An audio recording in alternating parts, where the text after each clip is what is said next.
Love and marriage go together like a horse and carriage.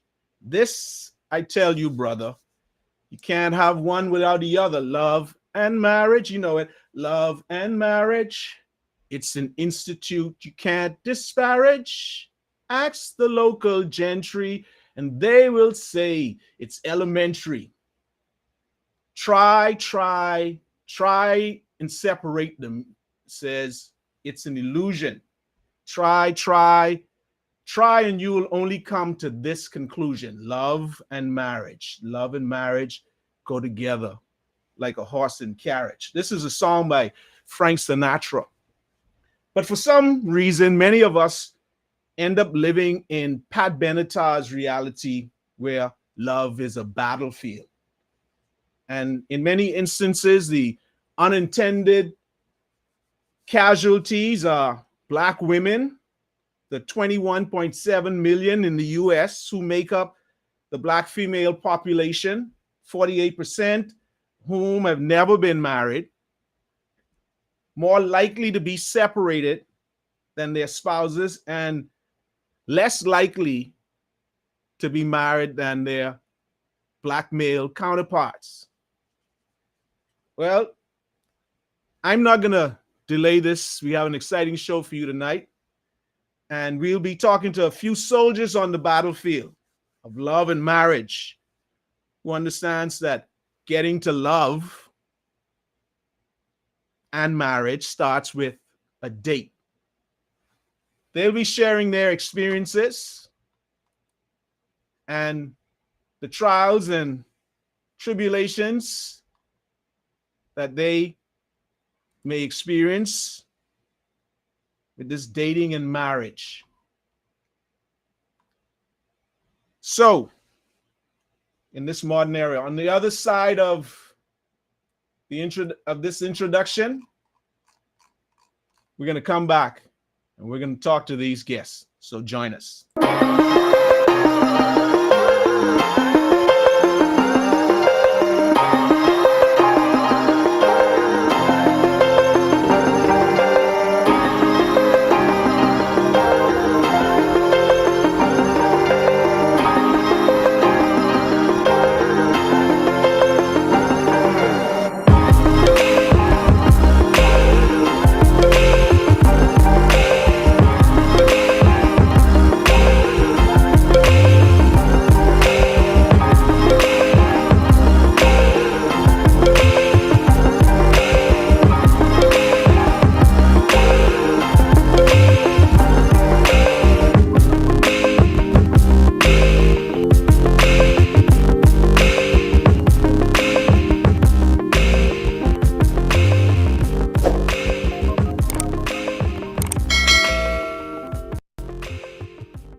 All right. Good man, whether you believe it or not, is never, ever hard to find. Tonight, to help me moderate this session, I think it's going to get lively. I'm being joined by a maven of communication, Mrs. Keeshan Fowler. Mrs. Keeshan Fowler is going to, good night, Keeshan, how are you? Good night, Mark. I am doing awesome. How are you? Listen, I'm doing well now that you're here with me on this show tonight. I don't want to take this on by myself, so I thought it would be good to have somebody here with me to help mediate tonight. And so, well, here I am. You know, I'm no stranger to this, so I'm totally excited. Tell our audience a little bit about you, Keeshan. Okay, first and foremost, I am a TV and a radio personality. I was a radio personality for about 8 years consecutively at the Broadcasting Corporation. I ventured out in consultancy, and now I'm in financial crimes. There you go. So yeah, so I have a vast career in various areas, but of course, my first love will always be broadcasting. So from time to time, you'll see me on TV. From time to time, you'll hear me on the radio and the various commercials around town. Well, I thank you so very much for joining me tonight. Again, you're going to help me keep this conversation moving. Yes. So, you know, help us part some discussions here and keep everybody in line. All right. So yeah, we're going to do that. You brought some guests with you tonight. Yes, most definitely. I brought two amazing ladies who will weigh in on this wonderful topic and the questions that we have to pose to them. First being is Keona Bonamy from Washington, D.C. And Keona is no stranger to journalism. And of course, she's no stranger to me. You can't see me look alike. So she's no stranger to journalism as well. And of course, she works for a Fortune 500 company as a project manager. And she has a huge following on TikTok. So of course, she is a social media influencer as well. So that's Keona Bonamy, my beautiful cousin. Welcome to And the show, then Keona. also, and then also, we have a lady, I call her a jack of all trades because she's very good with her hands, Miss Arnica Bannister. And many will recognize her face also from TikTok.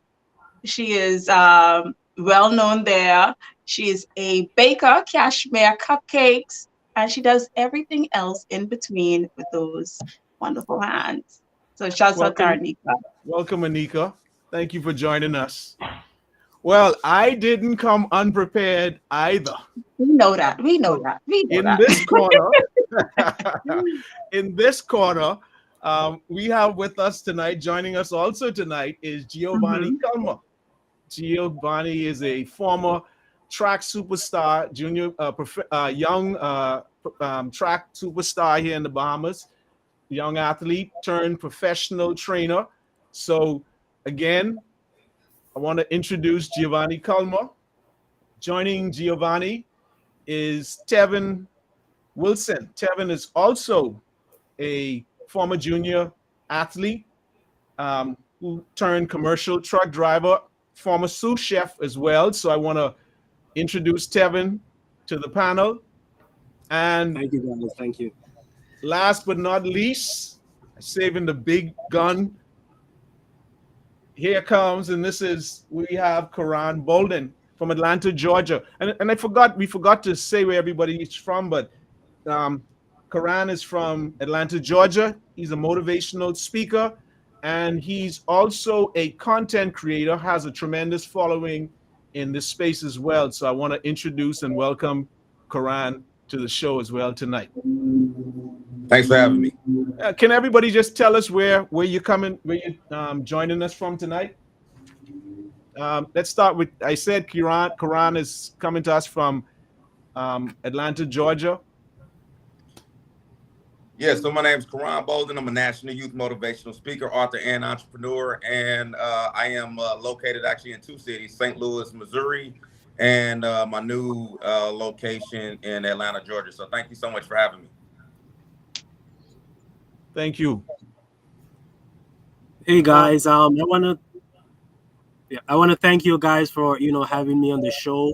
I really feel honored to be in the presence of such esteemed guests and hosts and fellow professionals. I'm actually out here in a place called Neely Holding in Missouri because I'm a truck driver, so I'm actually over the road all over the country. So tonight I'm actually in Missouri. Good night, everyone. My name is Giovanni Culmer. I'm coming from down here in Nassau, Bahamas. I'm a professional trainer, specialize in functional training, strength training, weight loss, and also for those who have disabilities and need any assistance with that, rehabilitation. A speech I want to leave with you guys, or a statement I want to leave with you guys. Difficult times create strong men. Strong men create easy times, and easy times create weak men. I'll dissect it as we get into the conversation, but I guess somebody want to start with. Thank you very much, Giovanni. As we get going with that, I'm liking that. All right, ladies.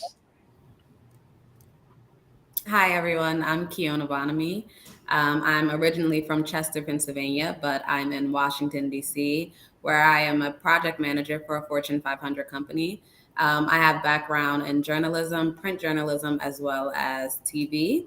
Aside from that, I am a content creator where I built a following discussing relationships and friendships extensively. And currently, the goal is to get back into media, but it's nice to be here with you all. And thanks for having me. Thank you so very much. Your mic is not on, Anika.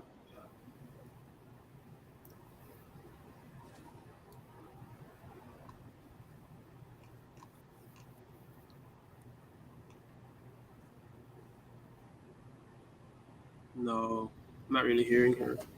All right, so yeah, we're not hearing you on this end. So Can you can hear us? Yeah, we're not getting you on our end. So while Anika sort of gets her sound moving, what I'd like for you out there in the audience to do for me, please, is remember to like and subscribe to our Facebook and YouTube channel. It's Now Listen Here Studio on Facebook and Now Listen Here on YouTube. Follow us and get updates on when we publish or go live. You know, and remember that tonight the chat lines are open, chatting is open, and everything comes into the studio. We'll select a few of your comments and display them into the conversation and have them be a part of our conversation as well. So again, I want to thank you all for being here. The segment is going to be broken down into two parts tonight, ladies and gents. Again, as the title says, dating and marriage, the trials of dating and marriage in the modern era. So we're going to look at, for the first segment of the show, look at issues related to dating and segue into marriage and everything in between. So I want us to get jump started. I want to look at this idea of dating. It says that dating is a term that was coined in America to signify the stage of a romantic relationship in which two individuals engage in an activity together. It says that most often with the intention of evaluating each other's suitability as a partner in a future intimate relationship. These are key words in there, and there's several key words in there as we look at this activity. The next definition says it's more of a stepping stone to get into a relationship where one gets to know somebody romantically. This is what dating is. The Urban Dictionary says, and this is interesting, Urban Dictionary says when two people see each other regularly and have been inside each other. Now that's a definition I didn't expect. And sometimes I wonder if that's the definition that we most times use when we end up in our situations. But here's the question that I'd like to put to you to jumpstart the conversation. Before we get to seeing each other, before we get to finding each other, the show's topic talks about looking for love in all the wrong places. Before we can get to the dating stage, it talks about looking for love in all the wrong places. Now, this statement is based on the premise that each of us, men and women, are looking for love. That's the first thing. Mm-hmm.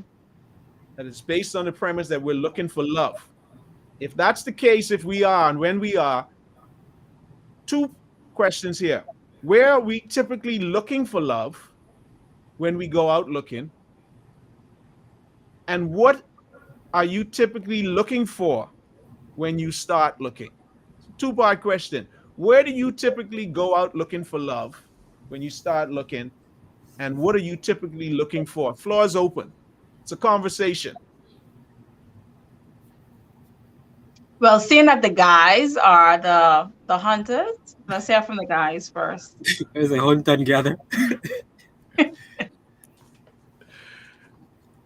But all right, I'll start as well. Yeah, you can start as well. Go ahead, Giovanni. All right, so this is a twofold question. I feel like there are kind of two answers to this question. So I'll start with the first, right? There's the guy that's dating with intention. Mm-hmm. This guy that's dating with intention already has the mindset that he is seeking out a suitor and he's looking for a wife. So he has that mindset of, okay, the ladies that he's looking at, he has an intention for them. So anything that doesn't align with what he has set and what his criteria is for a wife, he wouldn't waste his time with. And then there's what I like to say majority of men fall into, this category of they're not exactly looking for love itself. Men are more or less. I think most men are just kind of going with the flow, and if the idea or aspect of love kind of falls in their lap and it makes sense, then they'll consider it. So it's more of a consideration after certain steps would have been made. So in both of those instances, when it's intentional and you're looking for a wife, or it's not intentional and you're hoping that it falls in your lap, I kind of guess that's what you're saying. Where are you looking when intent? Let's start with the intentional one. Where do you go looking intentionally for your wife? All right. So if we're looking intentionally for our wife, it goes based off of what your goals are in terms of what your characteristics of a wife is.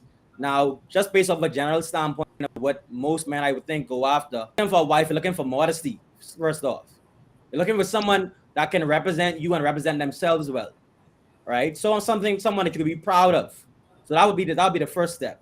So right off the bat, cancellations would be anywhere that's a club scene or not a controlled or mature environment where you can have a sensible conversation or get to know someone. So anywhere where it's either too loud, too excessive in terms of expression, and kind of limits your ability to communicate, would immediately be knocked off the list. So we're talking anywhere like maybe not a bar scene, probably places like, say for instance, if I'm talking from the standpoint of the Bahamas. So anywhere where I'm talking, okay, I heard a little, okay, anywhere. Yeah, go ahead. So places like the Bahamas could be a art show, could be a jazz night. We have quite a few of those going on now. Can also be a place, for instance, could even be church.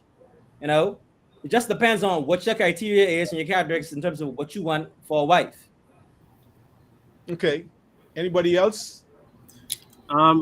Just to interject on that, it is actually a two-part question, but I feel like there is more than two answers to this two-part question.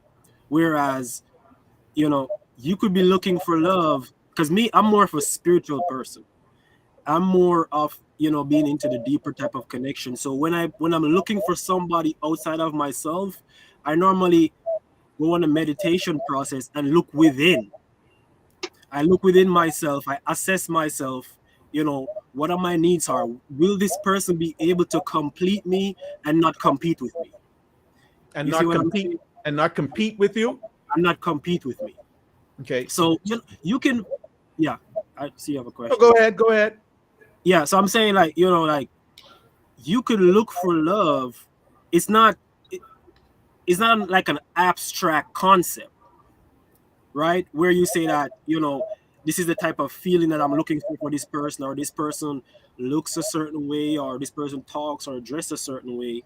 But it's more like, what can this person add to my life, and what can I add to that person's life, if that makes sense. So typically after you're done with this process, that internal sort of review process, where do you then turn to? Where do you start the search for the person that you hope will? And one of the misconceptions that I really see with where people are actually looking is they're looking more in the physical realm. So, I mean, as I say, like it's a more than one answers.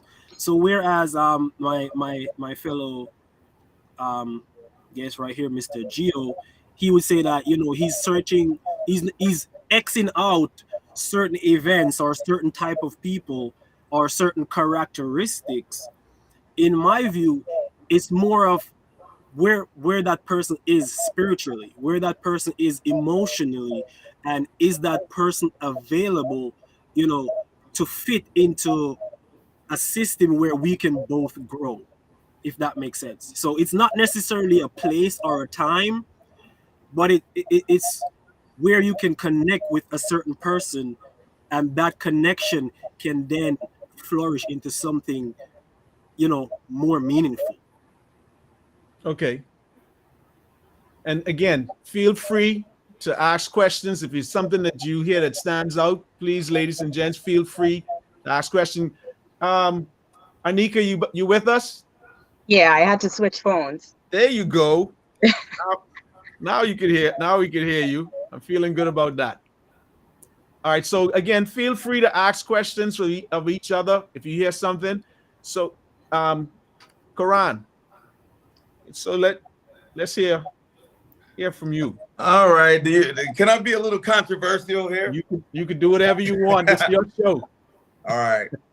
So I would actually say that, and hear me out, that marriage, today's marriage, not the former marriage, like of like my grandfather, grandmother type of age. I think that that's a young man's game. Now hear me out on that. I think it's a young man's game because and this is why I personally think that. I think that when you first start off, the value that a woman brings to the table is the fact that she can bear your kids, give you a legacy, but she also can build with you to become a man of money, power, and respect, which is often, I honestly believe that any woman behind every strong black man is a strong black woman. I totally believe that. I think that once a man gets to a point where he gets money, power, and respect, I think that and has children, and like in my case, I would say that it's very much more of a risk for someone like me to date someone, because if I get married and she decides that she wants to leave me, I lose out. So I think the reason that I say it's a younger person's thing is because at the beginning, that woman can give you certain things that you cannot give yourself. But once you get money, power, and respect, a lot of the things you can buy yourself. And I'm not saying that you can buy love or anything like that. I'm not saying that a woman is not valued or you don't need that. I'm just saying that normally from a man's point of view, we are not the ones that typically are brought up or raised up to be able to get married. Like women play with like when they're girls, they play with dolls, and they're taught like get married, and like that's the validation for them. For men, that's not the main thing for us. The men, as a man, and I'm just speaking for myself. I want a legacy. I want children. I want to get with a woman as a helpmate to be able to help me build up my dream and vision. But in my particular situation, as I'm an older and more seasoned man, I find it hard to be able to try to find where the significant value without me losing everything that I have. The risk would be assumed on my end. And so I think it's a little bit harder on my end, because if my mate or my partner decides that she wakes up and says she's not happy and I get married, she takes half of everything that I have. And that could be a little bit scary for myself. You know what's interesting about what you're saying? It's this perception, and you could tell me where it comes from, but it's this perception that there's a suspicion that women, once you reach that level, are not going to be true in their intentions of why they want to be with you, and you typically won't find that out until later down. So that's kind of what I'm hearing, is that whatever you see out there, whatever your experiences have been, it says that I'll just say the word, most women that in your world are gold diggers. You said it, I didn't. Well, listen, ladies, I'm saying, but this is his experience. Mark, I could kind of just X him out right now, because he's seemingly someone that isn't interested in marriage, or I guess caught up that, I could respect that, he worked hard, made his money, nice career. I think you have children, if I'm not mistaken. Yes. Okay, so here he is. He's already up there. He already made his planted his seeds, and he already has his career. So he don't want no woman to come into his life with the possibility of her leaving, because she may end up with half of what he has earned. So So we there's could just put him to the side. no. Does he? So what I'm hearing though is not that he's opposed to marriage, Mhm. but what he's looking for. This is what I'm hearing is what he's Right. looking for is someone who wants to be with him for more than just his money. Exactly. Right. That further exemplifies the second part of the question, where if you're looking in the wrong areas, because living where I live, this is the most affluent Black county in America.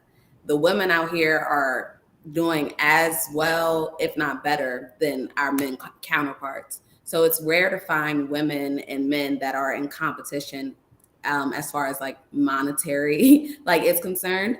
So that is not my experience here. It's rare to find like men here that believe women are in pockets or just after one thing, because here the women are just, if not more successful than the men. So I think it does like exemplify like if you're looking and where you're looking. And who you're looking and what do you want her to look like and who do you want her to be? Because if the fear there is that this marriage could end in divorce, and not only divorce, it could end in me losing half of my assets, then I'm not sure if that is like, I'm not sure if the criteria is being met as far as like the women that you're dating or looking for. So let me ask you a question really quick. So let's put the shoe on the other end. Let's say, for instance, you make $200,000 a year, right? And there was a guy that you met, and he makes $40,000 a year. He's everything. He just doesn't make the money. Would you be willing to take? And you've already built up your platform. Would you be willing to take a risk and marry him, where he would actually be the one that would be the beneficiary of your half of all the work that you put in? Would you be open to not signing a prenup and going full-fledged force into with a guy that makes $40,000 a year when you're bringing in $200,000? I would want to know your answer on that. Personally, I'm not dating a man that is not doing as well or better than me. As far as like his finances are concerned, it's just not of interest to me. I feel as though you need to be equally yoked all around, and I'm not dating someone that I will date someone that can sustain himself. If I happen to make a few thousand more than him, then that's fine. But as far as like a significant like amount, I don't aspire to be the breadwinner of a household. So did that answer your question? That's interesting. So then, would you say that money is a driving force to the mate that you pick? I wouldn't say money is a driving force. I would say ambition more so, because there's so many ways to make money. And I don't think that, I think complacency and I think comfortability keeps people at a low pay grade or a low amount. Whom I've come across, it just has not been the case. Ambition, I feel like, really drives like the way that I view men. As long as you're always like looking for something else or achieving more, that's what interests me. You don't have to have the most money in the world at all, but you do have to have some sort of ambition, and ambition will get you to where you need to be or where you ought to be, as it concerns myself. And it's the same for me. It's on both ends. I'm always looking for new ways. I'm always looking for new business ventures. I'm looking to improve. I'm not looking to be taken care of, but I'm looking for someone that is that they can sustain themselves alone as well as me. I just feel like relationships, you come into it as whole individuals, and that's as far as like who you are emotionally, mentally, but also as it concerns your finances. I don't want to take care of anyone. I don't want to be taken care of. I want us to meet in the middle, if that makes sense. But do you find, okay, two things here, because what I'm hearing, again, I go back to this idea, and I don't know if any of the other guys may feel the same way that Koran does, where there's this overwhelming suspicion, especially when you've sort of made it in life. You know, when you've become accomplished, you're that sort of high value man, and you go out there dating. Is there a fear that All right. the women you may encounter, where they present that sort of front, that it's about you, and then you find out later on, especially once they have that first child or that second child, and then they decide they want to leave for whatever reason, because you see it's not like it doesn't exist. um you see it in popular media, which has become sort of representative, whether it's true or not, of who we are and the way we interact with each other. You see it. Giovanni, you going to say something? Yes, I'm eager to chime in. I'm eager to chime in. A lot has been going on. All right, so I guess I'm going to start by saying we make finances a big conversation when, let's just break down the numbers to start with. All right, so 15% of the United States make over $100,000 a year. All right, and then you dive down a little further into that conversation, and about 5% make anywhere from above $250,000 a year.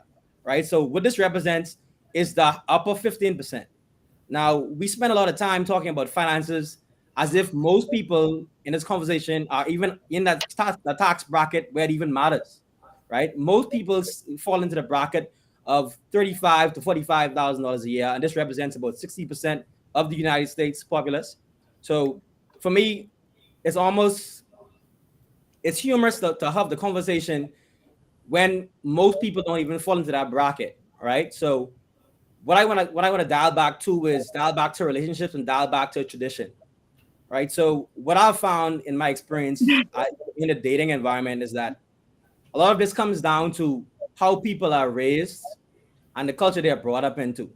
All right. So what I've found to add to that point is that, for instance, I found that if you're talking to someone that comes from, and this doesn't speak to everyone, but this is going to be controversial to say, so I'm prepared for the feedback immediately. All right. So what I found is that most people that come from a one parent household or a single parent household, there's already a mindset that's attached to that environment, and it's the mindset of survival, right? Whether it be one parent being a male or a female, you have a particular mindset when you come from this environment because you're not traditionally raised essentially off of the love of a two-parent household, being the male and the female.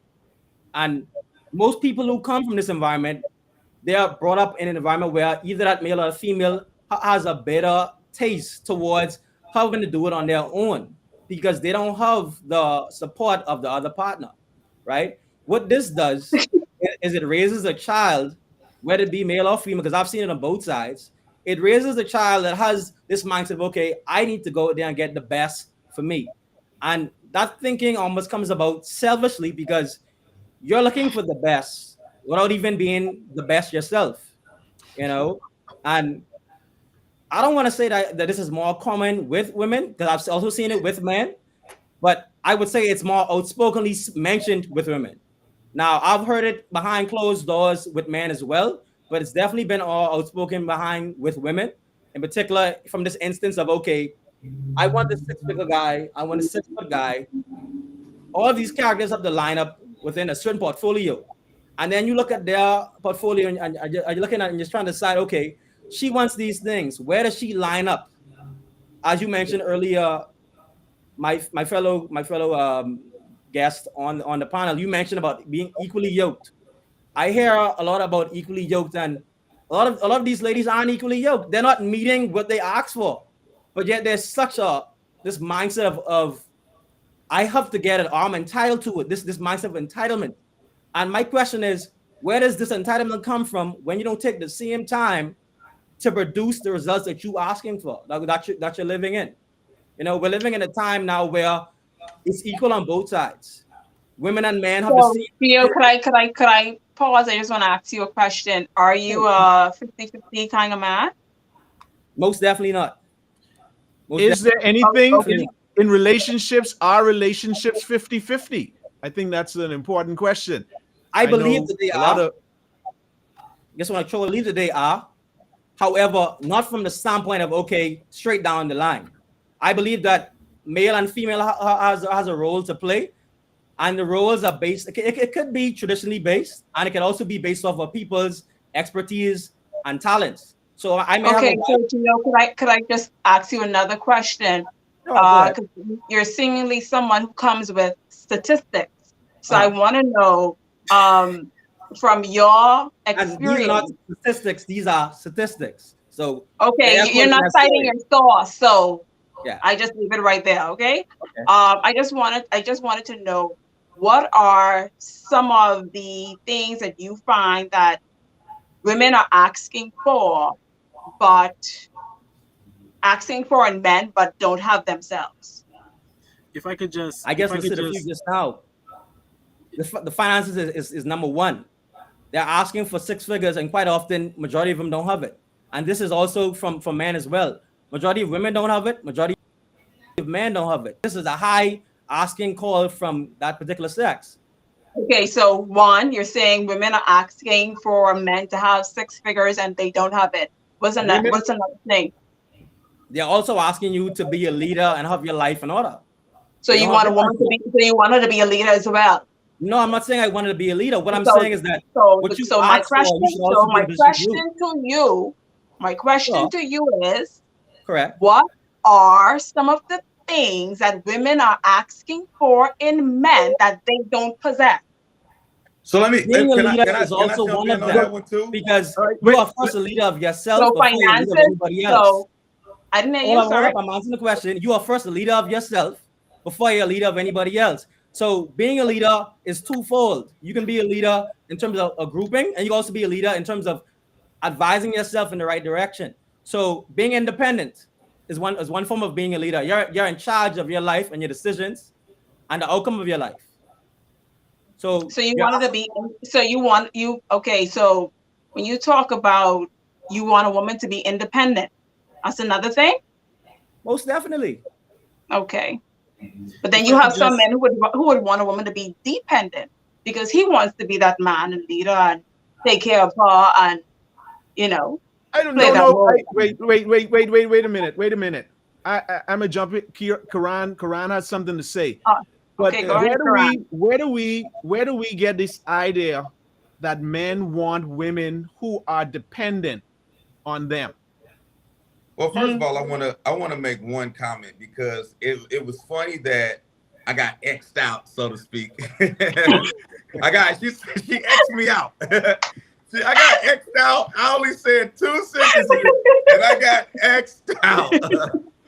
but listen, so when I said that there is a fear in me to be able to find a mate if I am a quote unquote high value man making $250,000 a year, when I asked, what's your name up at the top? What's your name? Keona, she said, when I asked her, would there be a fear there? She said, I wouldn't even talk to a man that don't make as much as me or more. If you're going to quote me, make sure you quote me correct. Okay, I'm trying to quote you, but listen. But listen. So if that's the case, what happens if I make, let's say for instance, I make $250,000 a year. There's very few women that make that amount of money. So if you're talking about being equally yoked, it seems as if you have an advantage, because there's way more men that make 100,000 or the amount of money that you make and higher than it is women that are currently available that make what I make and higher. So how would that same principle be able to be applied to me? If I make $250,000 a year, how do I find a woman in today's culture that's just the amount of money she makes? We're not even talking about, does she go to church? Is she in therapy? Is she attractive? Are we equally emotionally connected? We're just talking about on the money end. But I got X'd out just based off of, you said basically, based off of the money alone, you won't even talk to a guy. I don't have that particular option on my end. So what would you suggest for a guy? That's whom I aspire to date. These are questions that are based in, our answers are based off our own opinions. My opinion is simply, I don't aspire to date someone that would require me to be the breadwinner. That's just my aspirations. Like, what you want in a woman is not what I want in a man. But don't you think that I want the same thing though? Don't you think that I want the same thing? I'm not sure what you want. I just met you. But I'm a hold on for 1 second. I'm a Christian man, and I believe as a Christian that we are supposed to be equally yoked. So you said equally yoked, right? So and you're saying you're agreeing that the woman should make as much as you. no, what I'm saying is that what I'm saying is that no, that's not exactly what I'm saying. What I'm saying is that on your end, if a guy is not making the same amount of money as you, he automatically gets X'd out, like how I did when I only said 3 sentences. But on my end, if I was to apply that same thing to women and say, like, let's say, for instance, I went online, Facebook, Instagram right now, and I said, if a woman doesn't make $250,000 or more, just like I do per year, it's a wrap. I'm not talking to you. I would get called all type of names. I would get called all type of names. Let me ask. I have a question for Koran. Go ahead. Then I have a question for Keona. Oh, okay. So we're gonna take it back to the beginning, right? So I guess you have this fear of, being married and the woman, your wife, leaving you, right?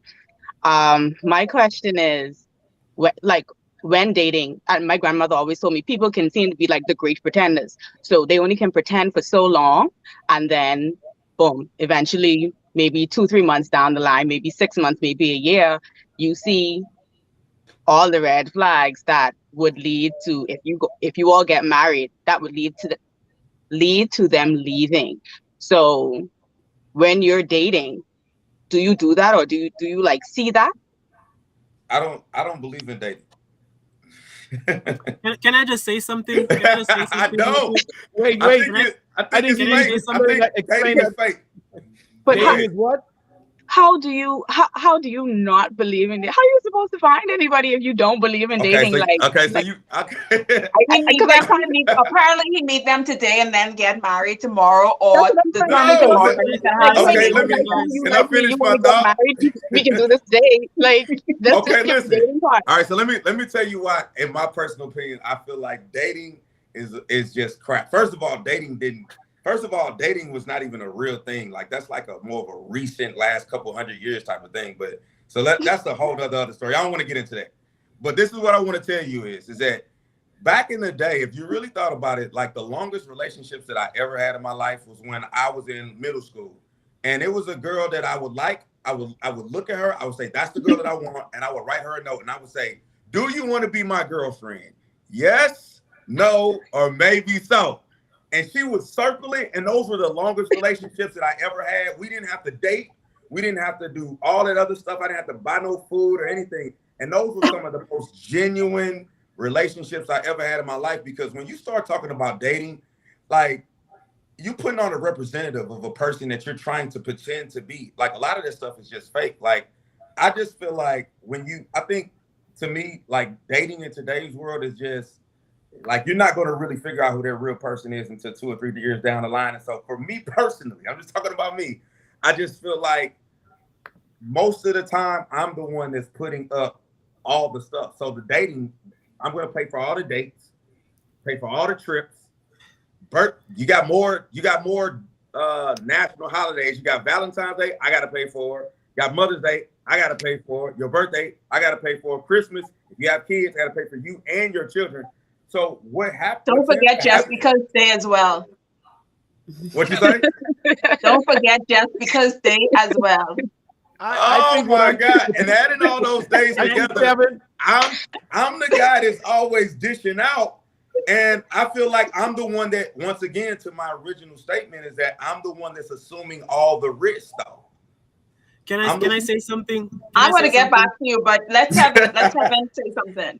Okay, so let's just all be aware of the fact that some of us aren't cut out for this. Some of us aren't cut out for a relationship. Some of us are cut from cloths of Jezebels, right? And we're sown from seeds of mongrels who go around licking all kind of splits. And so we have these genes and these DNAs that we are cut out for this. It's in our genetic makeup to not have these traits.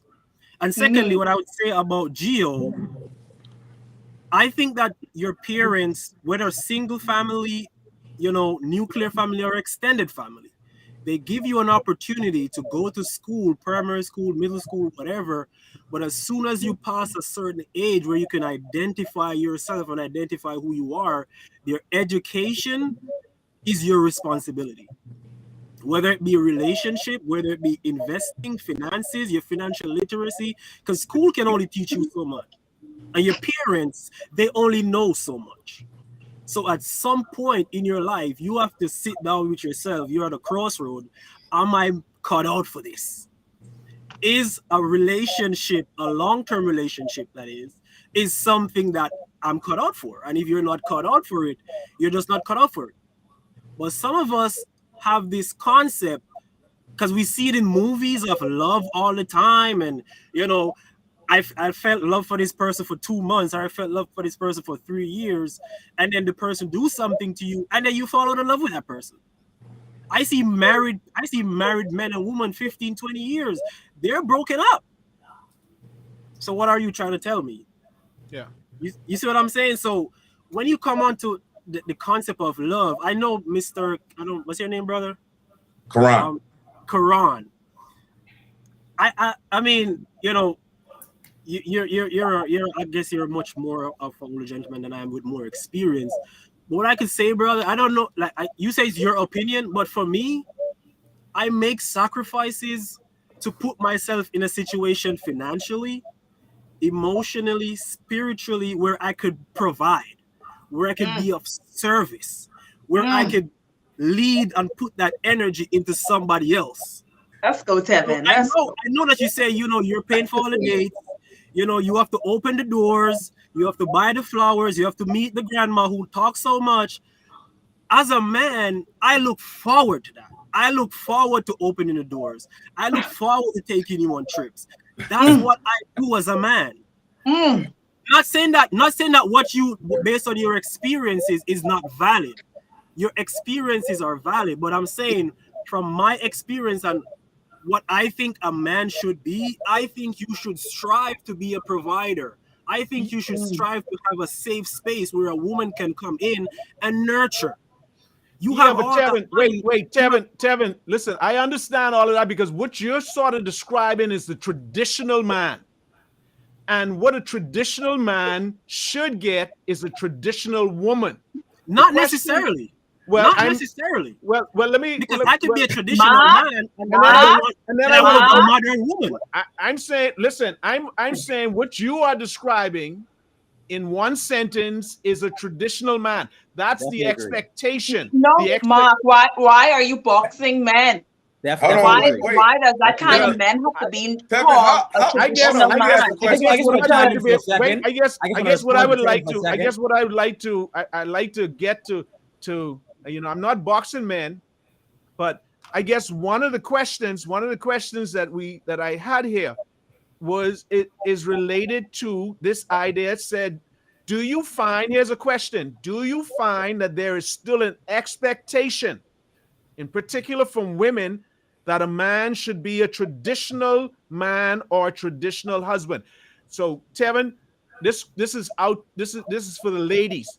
Is there an expectation? And then I have a question on the screen from Barbara Wilson, or a comment from Barbara Wilson. I want us to dig into that because it sort of relates to what Keona was talking about. But the question is, for women, do you think that, or do we find that there's still an expectation that a man should be a traditional man or a traditional husband? Yes. Good. There's definitely an expectation that men should be the breadwinner. They should be the leader of the household. However, there's also an expectation that women should cook, women should clean, women should care and raise the children. You can't have an however, because if there's an expectation that the man is traditional, what then can he expect from the wife? The traditional aspects of a woman. Yeah. And so that's why I said, however, to name a few of things that are expected of women, and they've been expected for years, decades. So I'm not sure like where it comes in. Like if men are also expected to be traditional, there are also women that are still expected to be just as traditional. Do you find that do you find that most modern women today want to be, well, let me go back before I step into that question. What is your definition of, we're moving into the marriage portion of this, but what is your definition, women, your definition of what it means to be a wife? Yeah, come on, ladies. Don't all speak up at the same time now.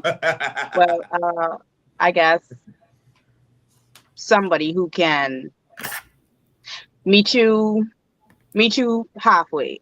What is halfway? If you always, and when I say halfway, I'm not meaning like 50-50 that split down the middle halfway. I'm saying, okay, if I always paying the rent, if the guy is always paying the rent, always paying the mortgage, okay, and something happens, then all right, I'll help you. I'll chip in. Of course, you do the traditional things, cooking, cleaning, all that stuff like that. But I feel like it's more than that. Like, if you have a bad day, can you talk to me? Can you be vulnerable with me? Like, do I create that space for you? So it's more than just the traditional. But for me, that's well.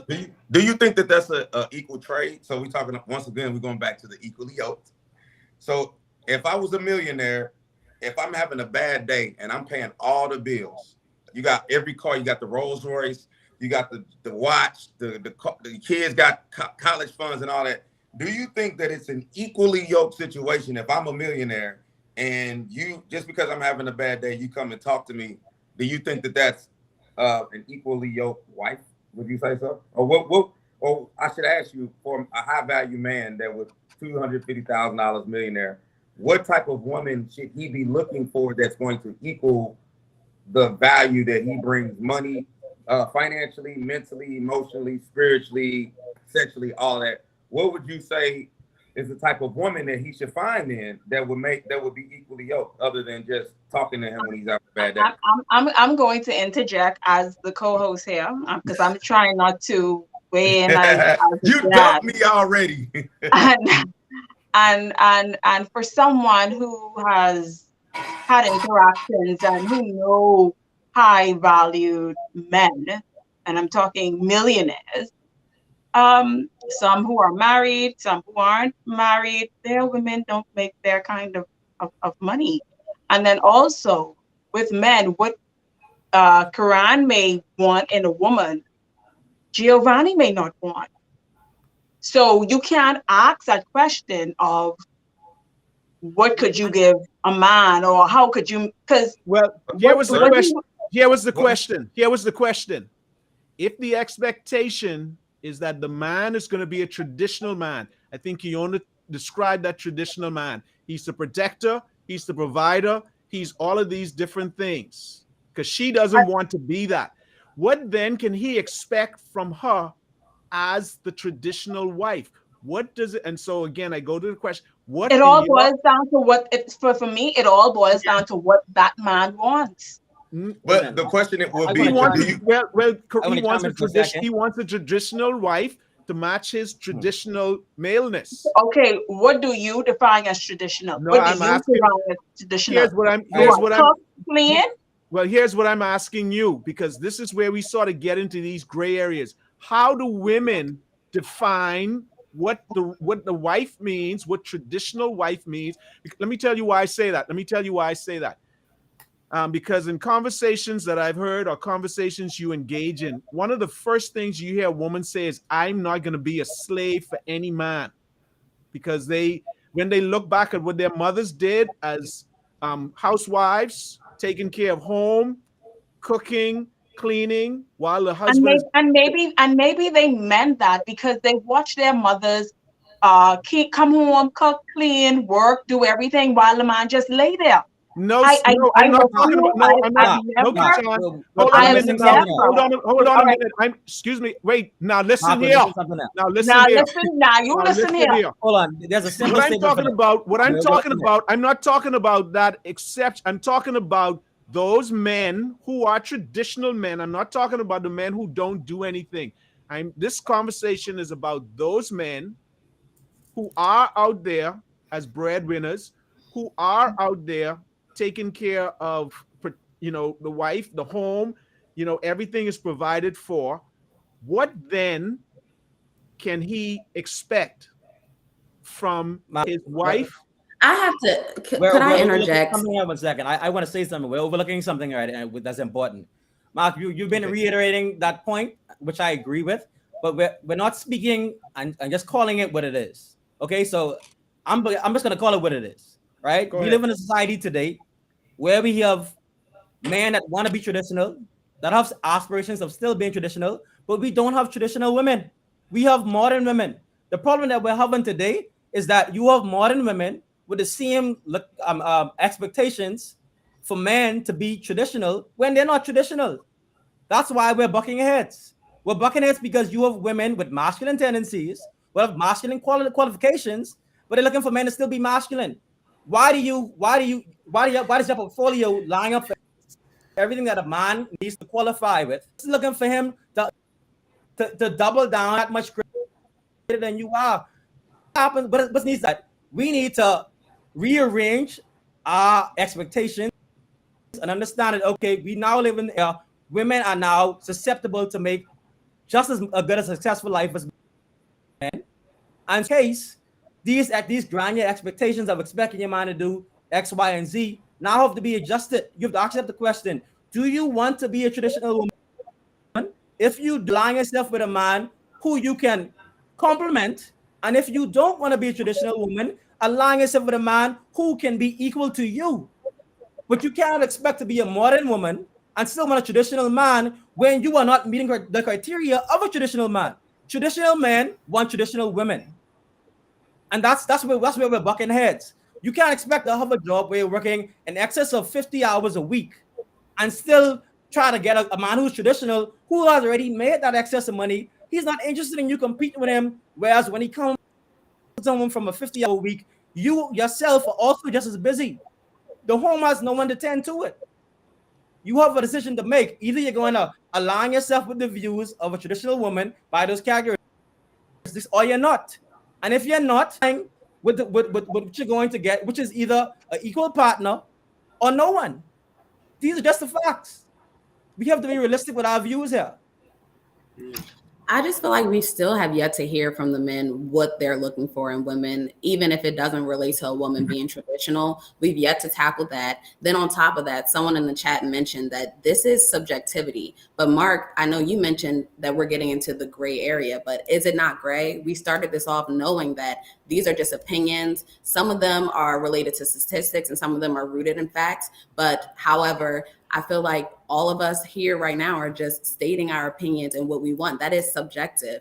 And I'm not saying anything is fact. I'm not saying what I believe is what Koran needs to believe or what I believe is what Keeshan needs to believe. But I feel like if we're having this panel to discuss our opinions, then that's that. Why are we? I feel like y'all are really doing a poor job of harping on the women as far as the answers to the questions that you're looking for, but y'all are breezing over the questions. Like I just want a woman that don't give up. That's it. I'm simple. I don't want you to make the amount of money I make. I don't expect you to make the amount of money I make.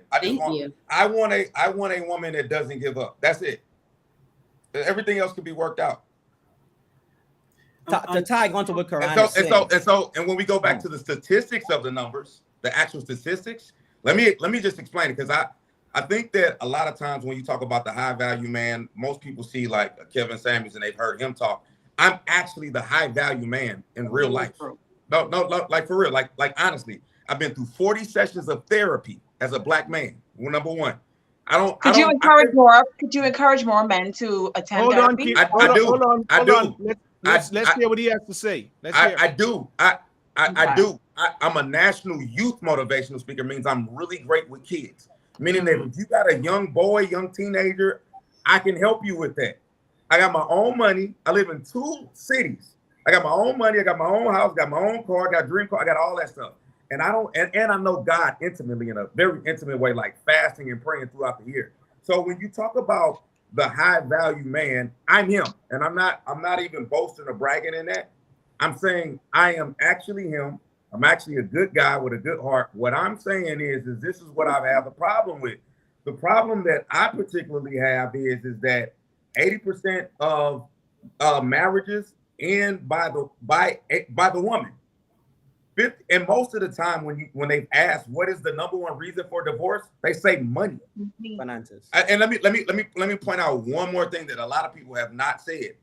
A man overall, I want to be first.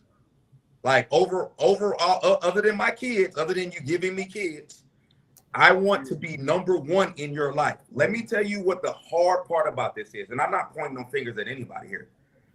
When we normally a boyfriend and girlfriend and dating, you chase me up and down the highway, you call me, you blow my phone up, I blow your phone up, we chase each other. Oh, don't leave me. Oh, I don't leave you. We go back and forth. We are number one.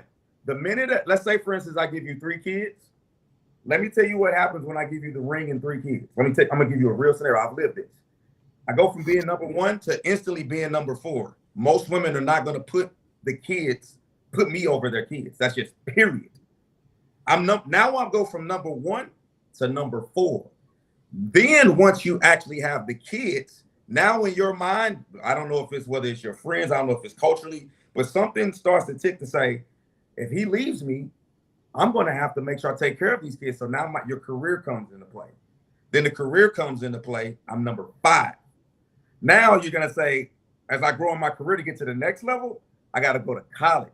Now I'm number 6. And then when you get into church to handle all those things, this is my honest answer. I go from being number 1 to actually being number 7. And that is a very, very hard thing because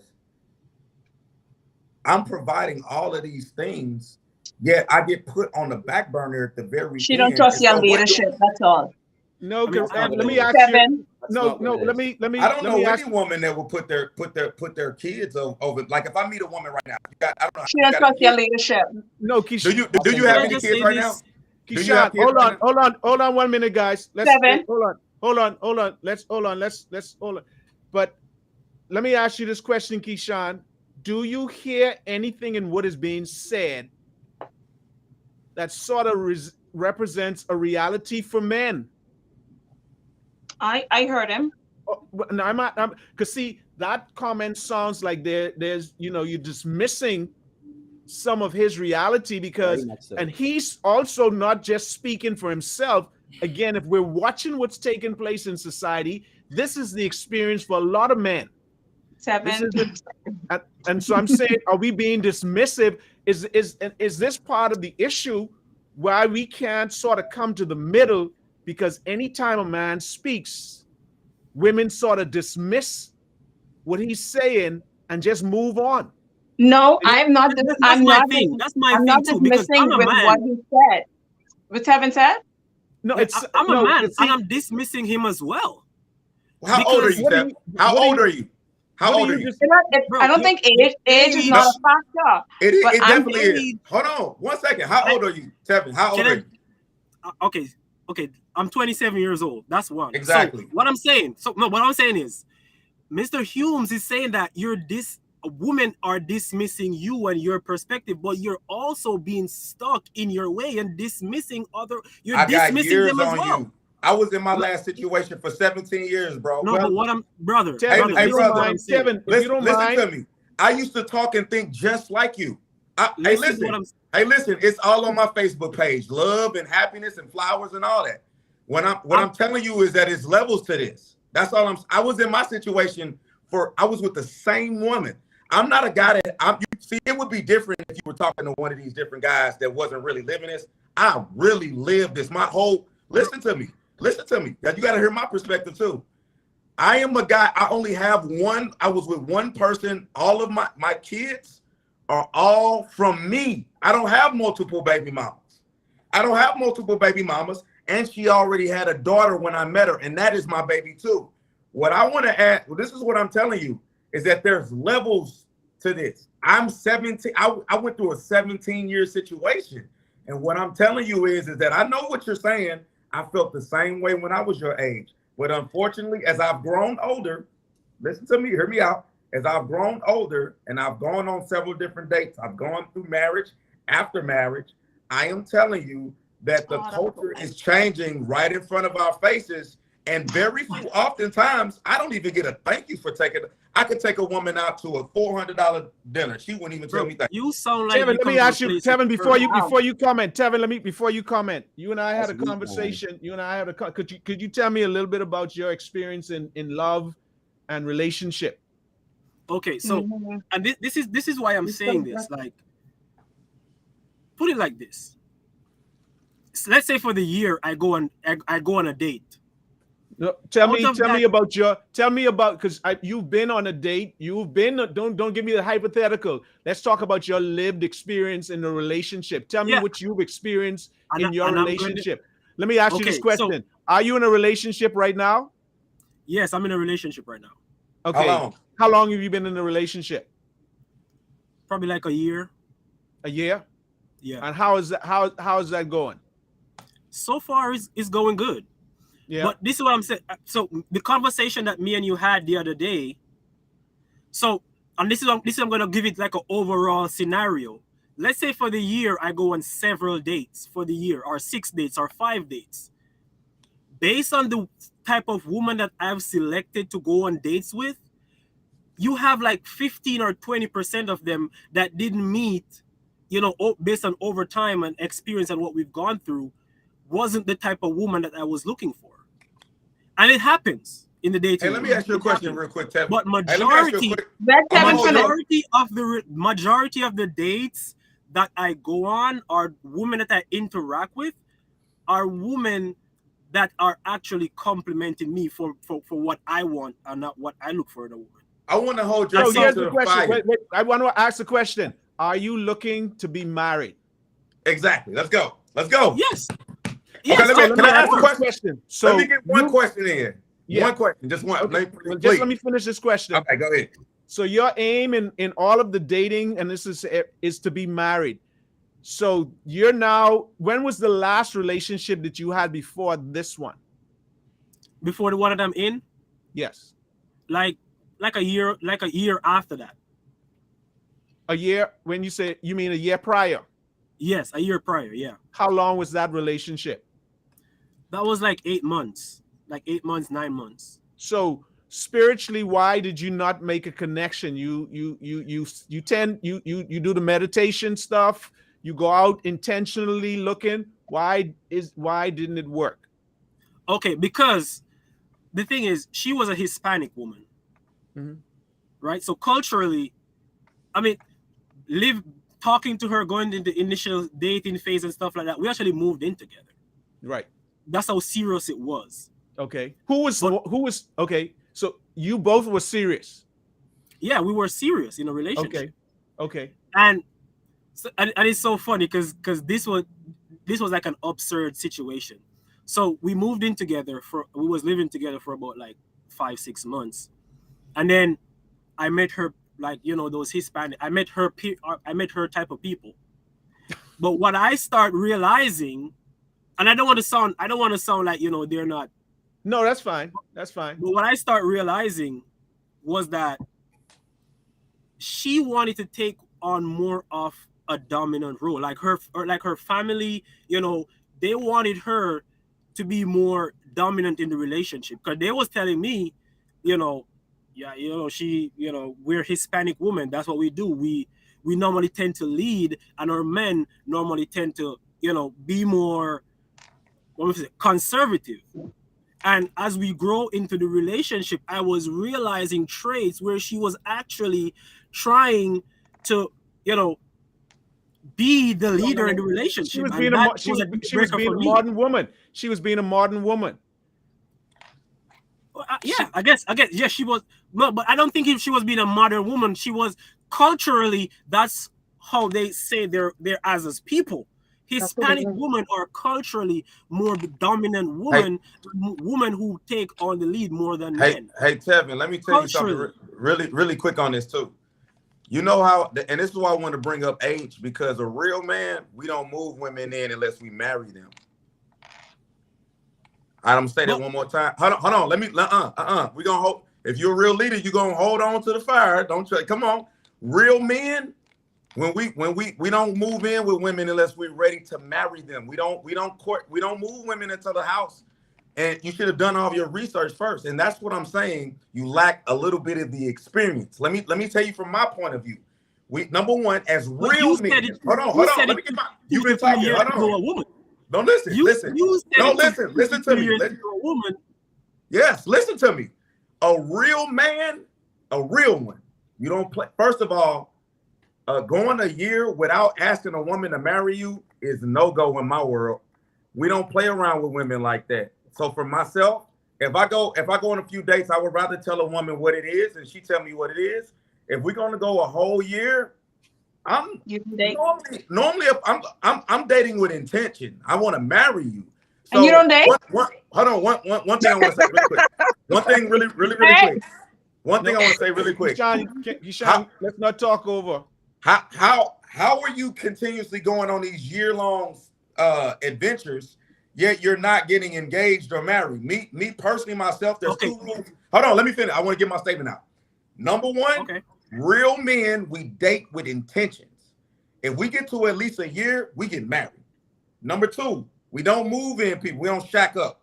You a real man, if you want her like that, you get married. You get engaged. Number three, if she has children, I don't know if she did, but when you come into a woman's household and she has children and you haven't committed to that, that's like a no-no. You're actually, from a psychological point, I'm just speaking from a mental health point of view. I don't know if she had any kids. Hopefully she didn't, because when you go into a woman's household and you start living with her and she got kids, you harm the kids. So my question to you would be, why are you continuously going these 1 year situations, moving in and very serious, yet you're never committing? It sounds to me like you kind of like playing around with women a little bit to me. Okay, so, and it's funny that you would say that, because the situation for me is, if I decide when to pop the question. You know, so if I date a woman we are both growing. So if I decide that, hey, this year or this month or next 6 months, I want to pop the question, it's my choice. So you saying that it's okay? You see what I'm saying? So because, no. All right, guys, hold on. Let you finish. Let's see. Let's see. Because I have a question. I'll let you finish. I have a question. And this goes to something that Koran said. You know, he talked about the real man. And this is the real man question. Sometimes you often hear women say, you know, stuff like, she's looking for a real man, or he's not, or you're not a real man. You hear them say, or he is a real man. And this real man thing, just like we're seeing here now, this real man thing changes based on circumstances. I'm going to go to question. This is for everyone on the panel. I'm not hearing from my ladies a lot tonight because the men are having these deep conversations, and which men need to be able to have. But let me ask you, ladies, how would you describe or define a real man? Wait, before we answer that question, let me go to a viewer's comment. Barbara Wilson, I had this up here for a while. She said she agreed with the gentleman. She says, I'm an established grown woman with adult children, and it's hard to find an established, available man. So she took a risk with someone who didn't match her financially, wasn't equally yoked to her. He was not sort of there on that level. She said it was a bad move because it drained her financially, and it ended after 6 years. How do you guys feel about what she's saying here? It's hard to find an established available man. So she took a risk with someone who didn't match her financially, and that was a bad move. Keona, is that kind of what you were talking about? You didn't want that man who was not who didn't match you, who doesn't match you financially as well? Because you don't want to find yourself in that same sort of position. I hear what Barbara is saying. However, my experience is a bit different.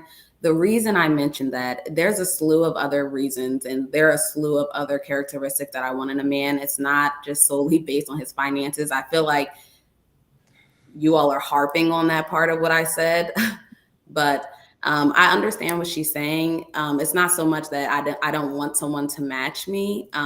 Like I said, if I was to meet someone and he wasn't the richest man, or even if he didn't have as much money as me, as long as he had that ambition to make more money or to get to that place of like financial freedom. Well, here's because see, this is what I heard. If he has the ambition to make more money, I'm an artist in some ways. You know, my life's ambition was never to really be, and I'll just say my life's ambition was never to really be rich, but to be successful at whatever it was that I did. And if that success brought money, that was something else. But as a man, my life, I'm about simplicity. I want a simple life. Right. So what if you need a woman that also wants a simple life? I don't. So you're saying to me then, well, I understand that. So you're saying to me then, for a man of my stature, who's not about the Benjamins, who doesn't really care too much about the big house on the hill, but I have ambition and drive. I'm successful at what I do. Maybe I'm just an educator. Maybe I'm just a college professor. But see, that's the disconnect. So although you have the ambition, we don't want the same things in life. I do want the big house on the hill. So that's the difference.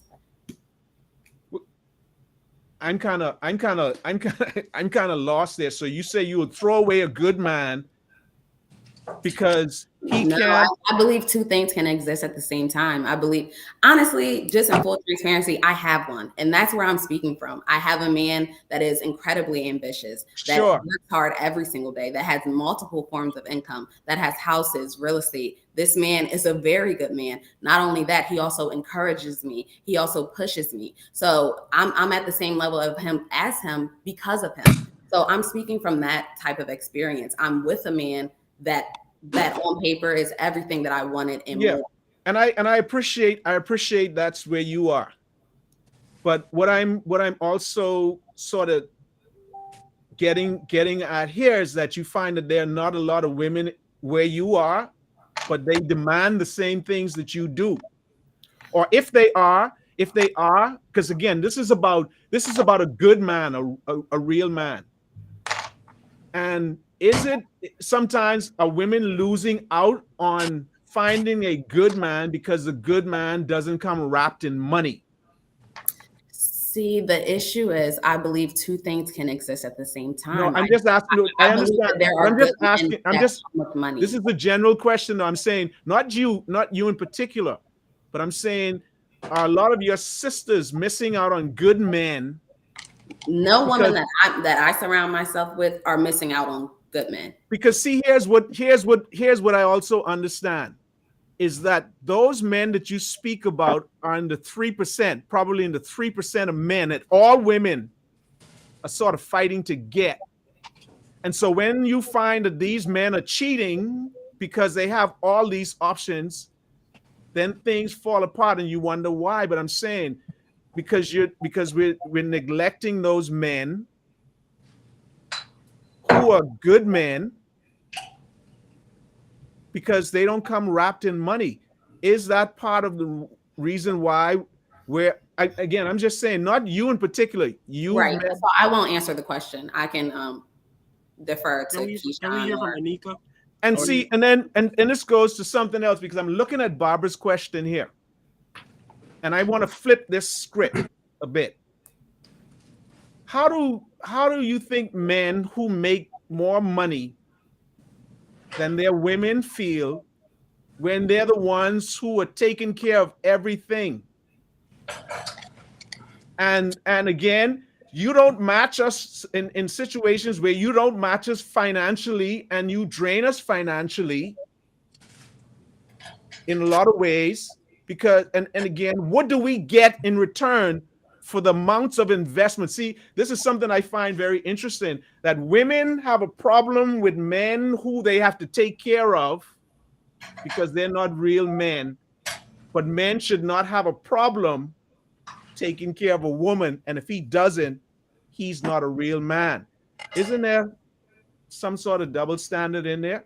I mean, I sympathize. Yeah, yeah, you could go, Anika. To chime in on what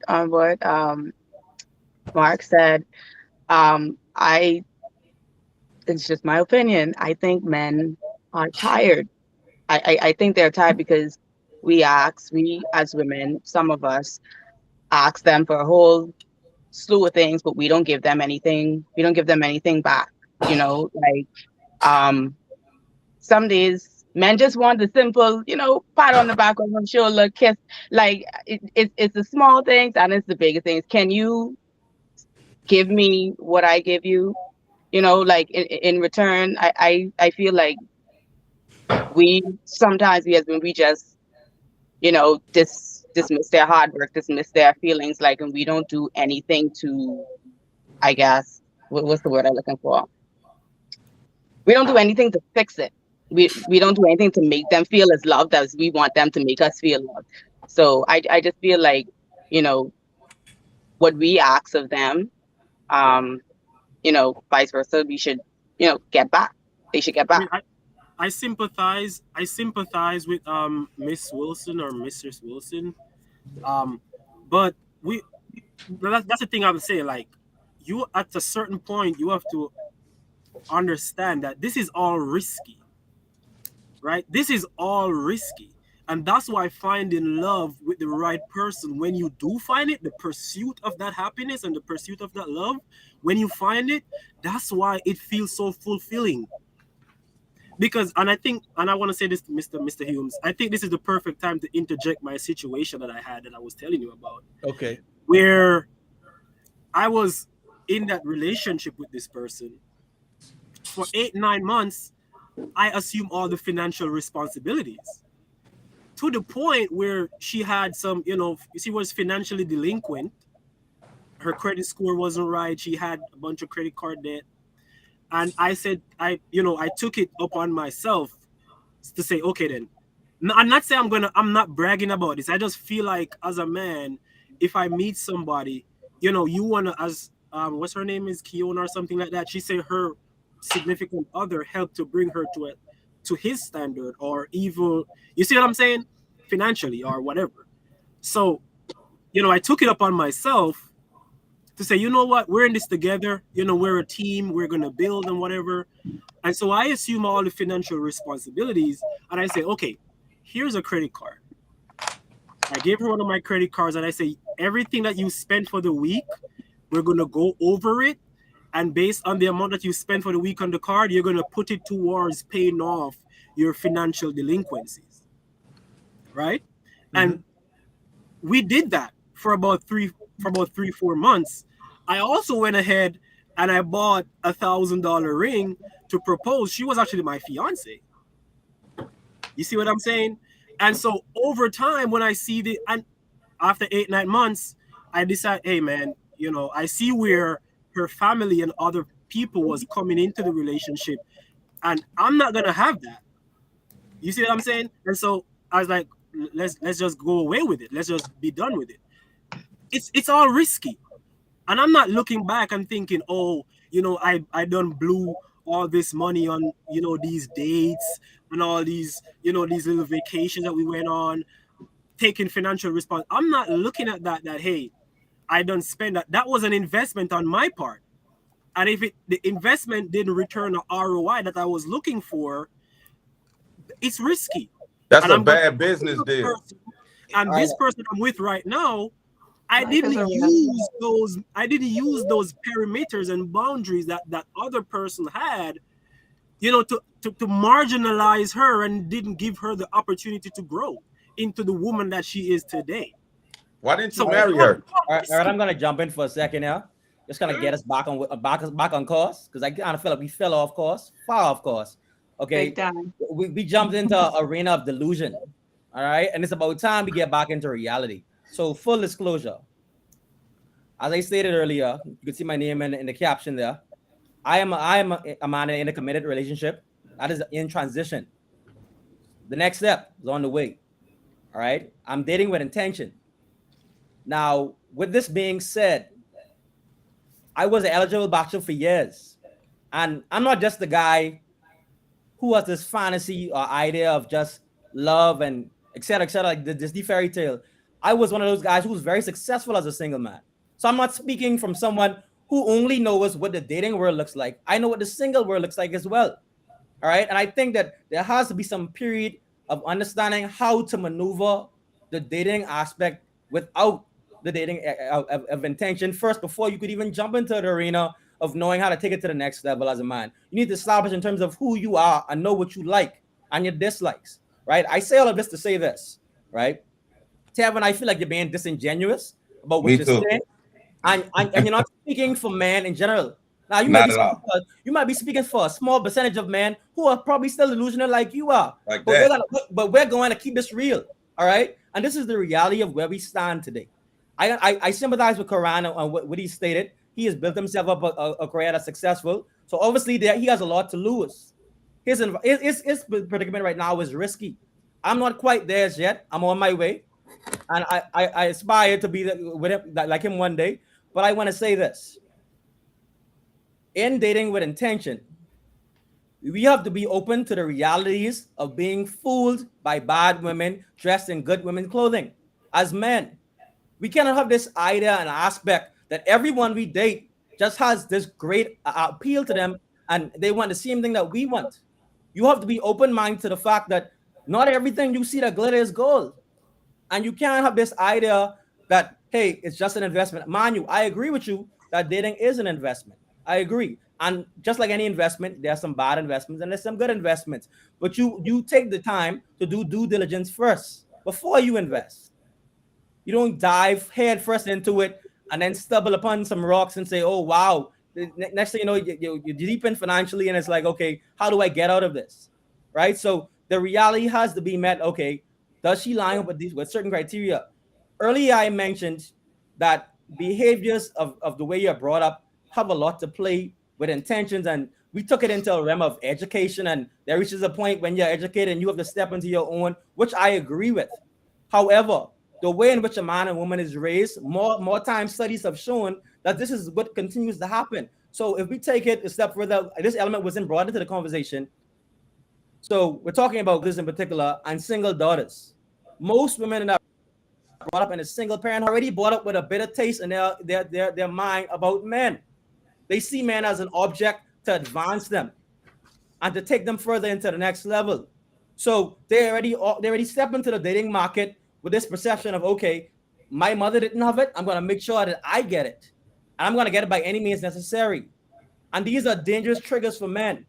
I've dated both women with both mother and father in the household and single mothers. And I can tell you, there's a distinct difference between those who are intentional about the behaviors that they had prior, and they have an intentional attitude towards doing better, and those who fall into the same placement of where their mothers were. Gio, could you pause 1 second? I just want to interject. I'm gonna wrap it right now. My question for the panel is this, right? The conversation has to be had between you and your significant other. In particular, I'm talking to men, whether if she's aware of the wrongs and rights that her parents made, and is she confident about seeing a difference, or is she aligned and agrees with the decisions that her parents have made?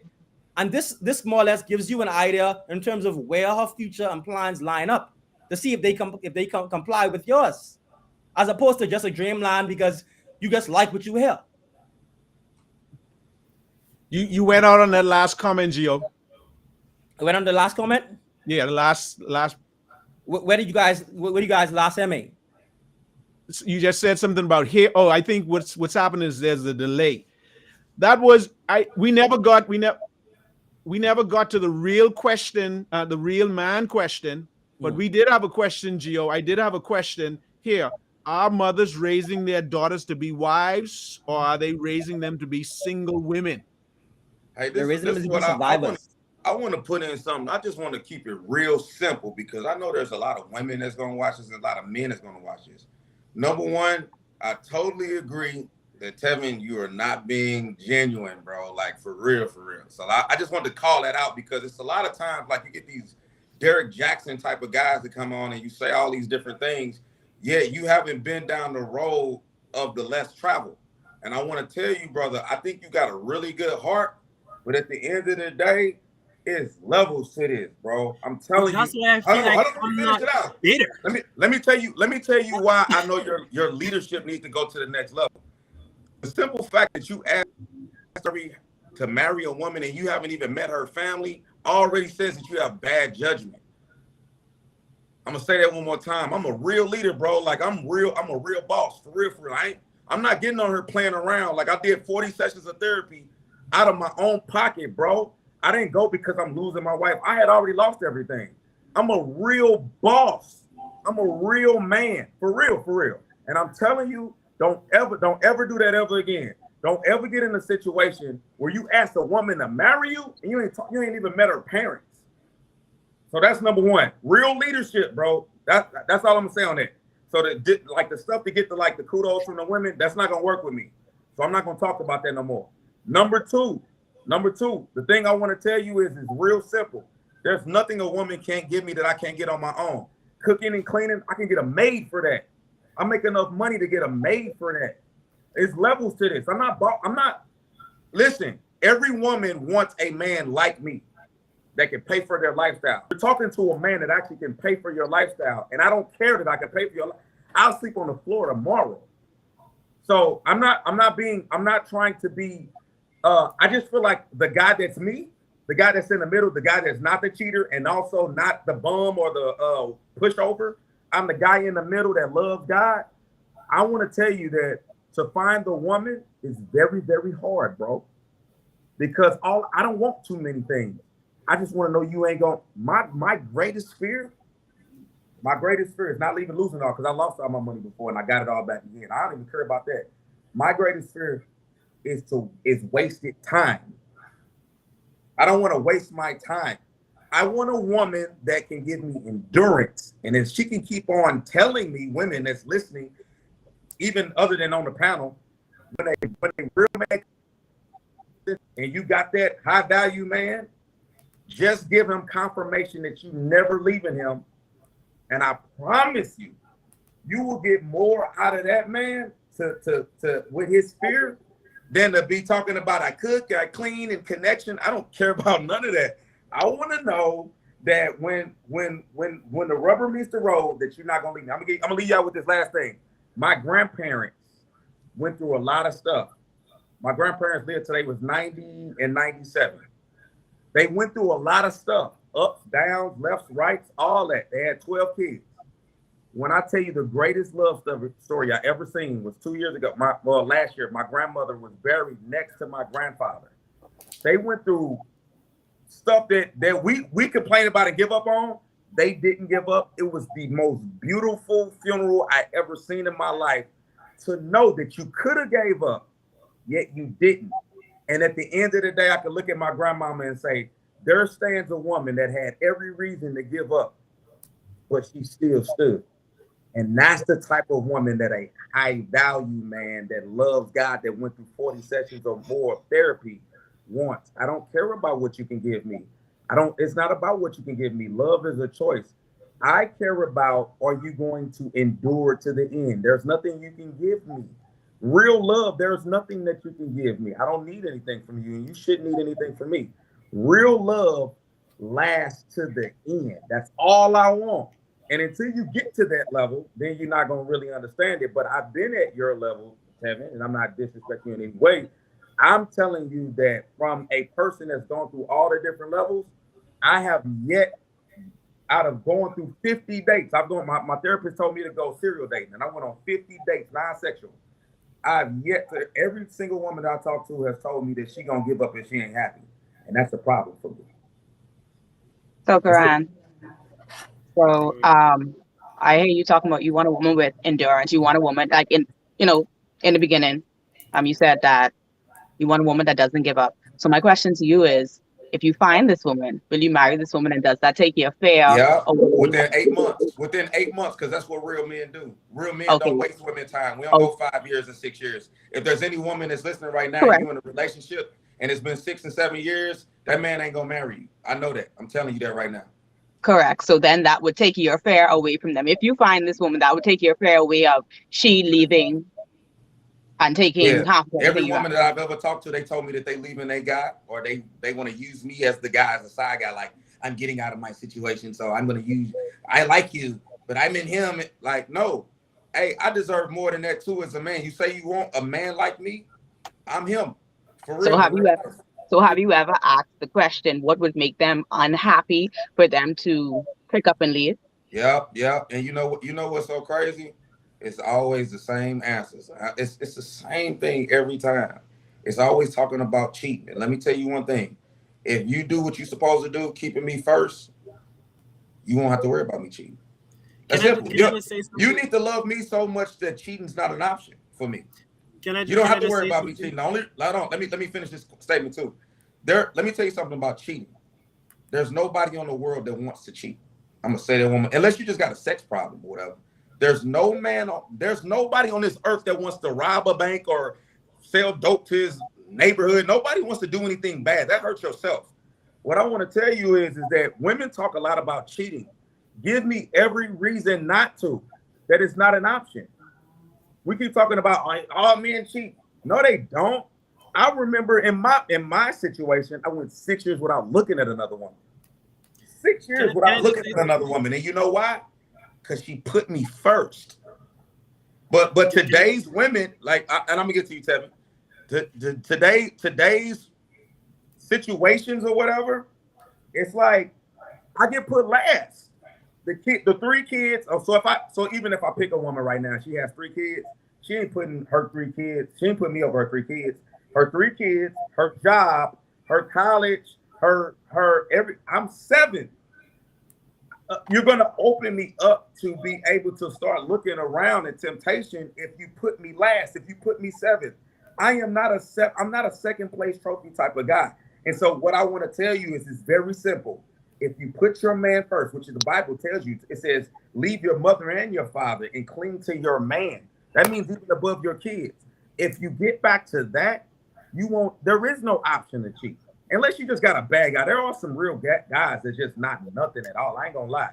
What I'm saying is that when you put a 7th, man, and then that girl come in your ear and she's stroking your ego and putting you first in her world, that's how people cheat. So you don't have to worry about a man cheating if you put him first. But the honest truth of most women that got kids, they're not gonna put you above their kids. So I'm automatically doomed from day one. Can I just say something? Sorry, right after this. So give me when you say put you first, right? Put me first. I understand what you're saying. Completely and totally understand what you're saying. But give me both 3 things when you say I'll give you the main one. I'll give you the main one. When I'm dating you and you tell me I gotta wait 3 weeks just to take you out on a date because you got soccer practice and football practice and baseball practice, and I gotta go to work and I gotta go to work out and I gotta go to church and I gotta go to college. What? How am I supposed to deal with that? And to be honest, most women are doing that, and rightfully so. I give much respect and much honor to our Black women out here. Y'all have done a tremendous job. I believe that the whole entire country was built on the back of Black women. My entire career was built on the back of Black women. So I'm not no means down in Black women. What I am saying is from a man point of view, high value, good man that everybody say they looking for. I just want to be able to point out from my perspective that's never been talked about online, which is that the more kids that I give you, the more responsibility that you feel like that you have to be able to provide for them if I was to leave you, and I will never leave you as long, you need to put me first. And it does not, I want to post this out there. I'm probably one of the first guys to ever post this. It sucks being number 7. Can I just say something, guys? So hold on. I want to let that sit for just one quick second.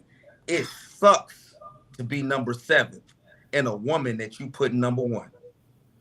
The woman, hold on. If somebody break in the house and I gotta lay down my life for you and your fam, for you and our kids, and if you don't even have kids, if your kids ain't even mine, I gotta adopt kids that's not even mine.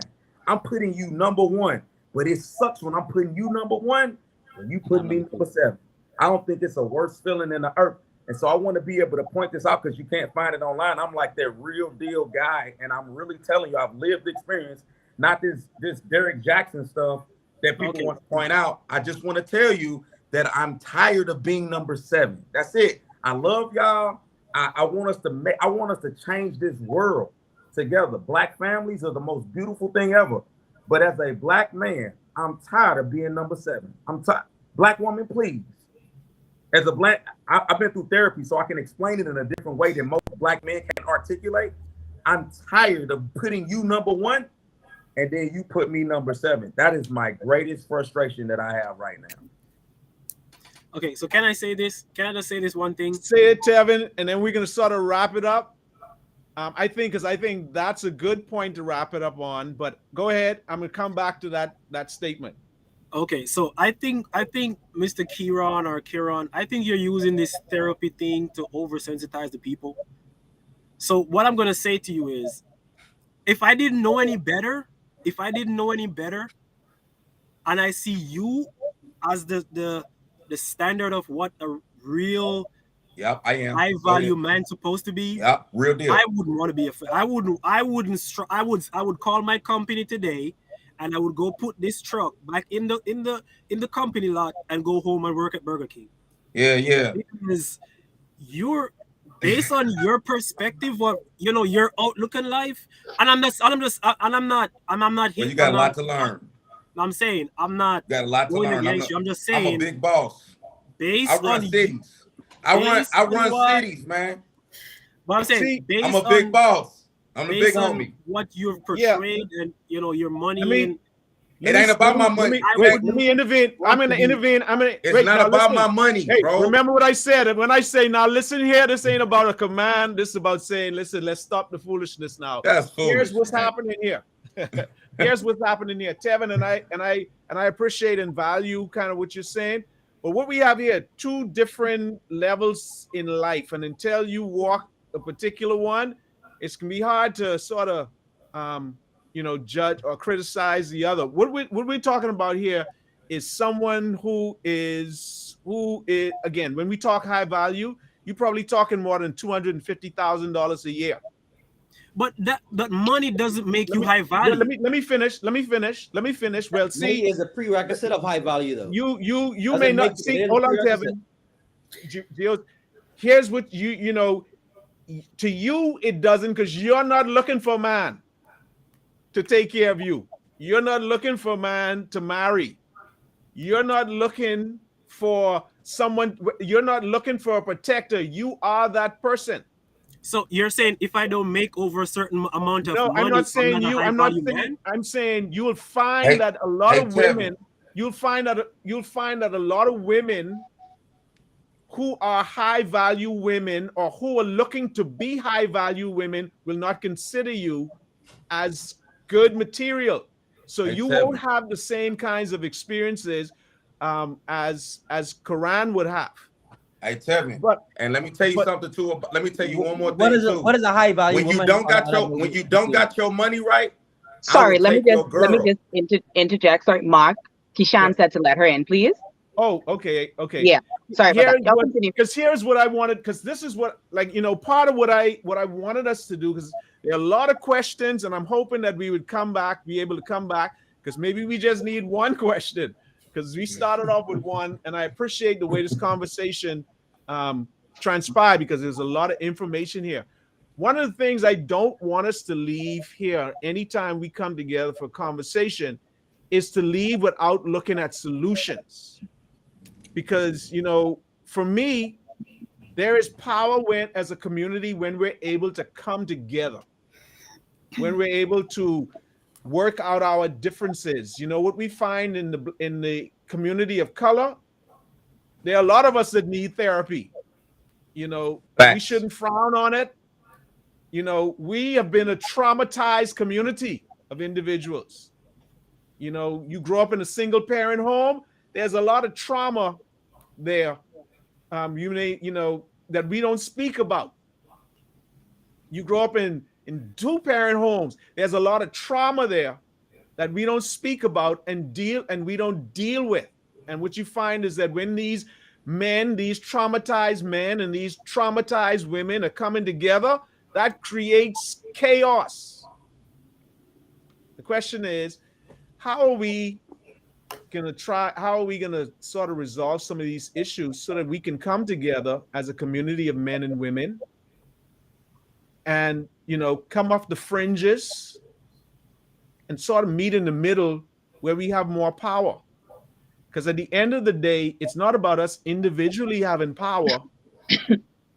In order for us to be successful, we can't be successful individually. We have to be successful as a community.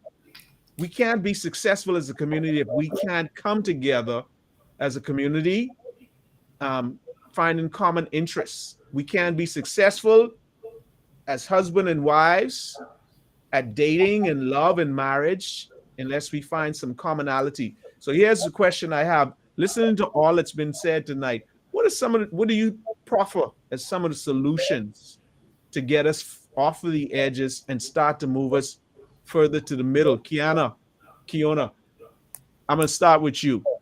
How do we get closer to the middle?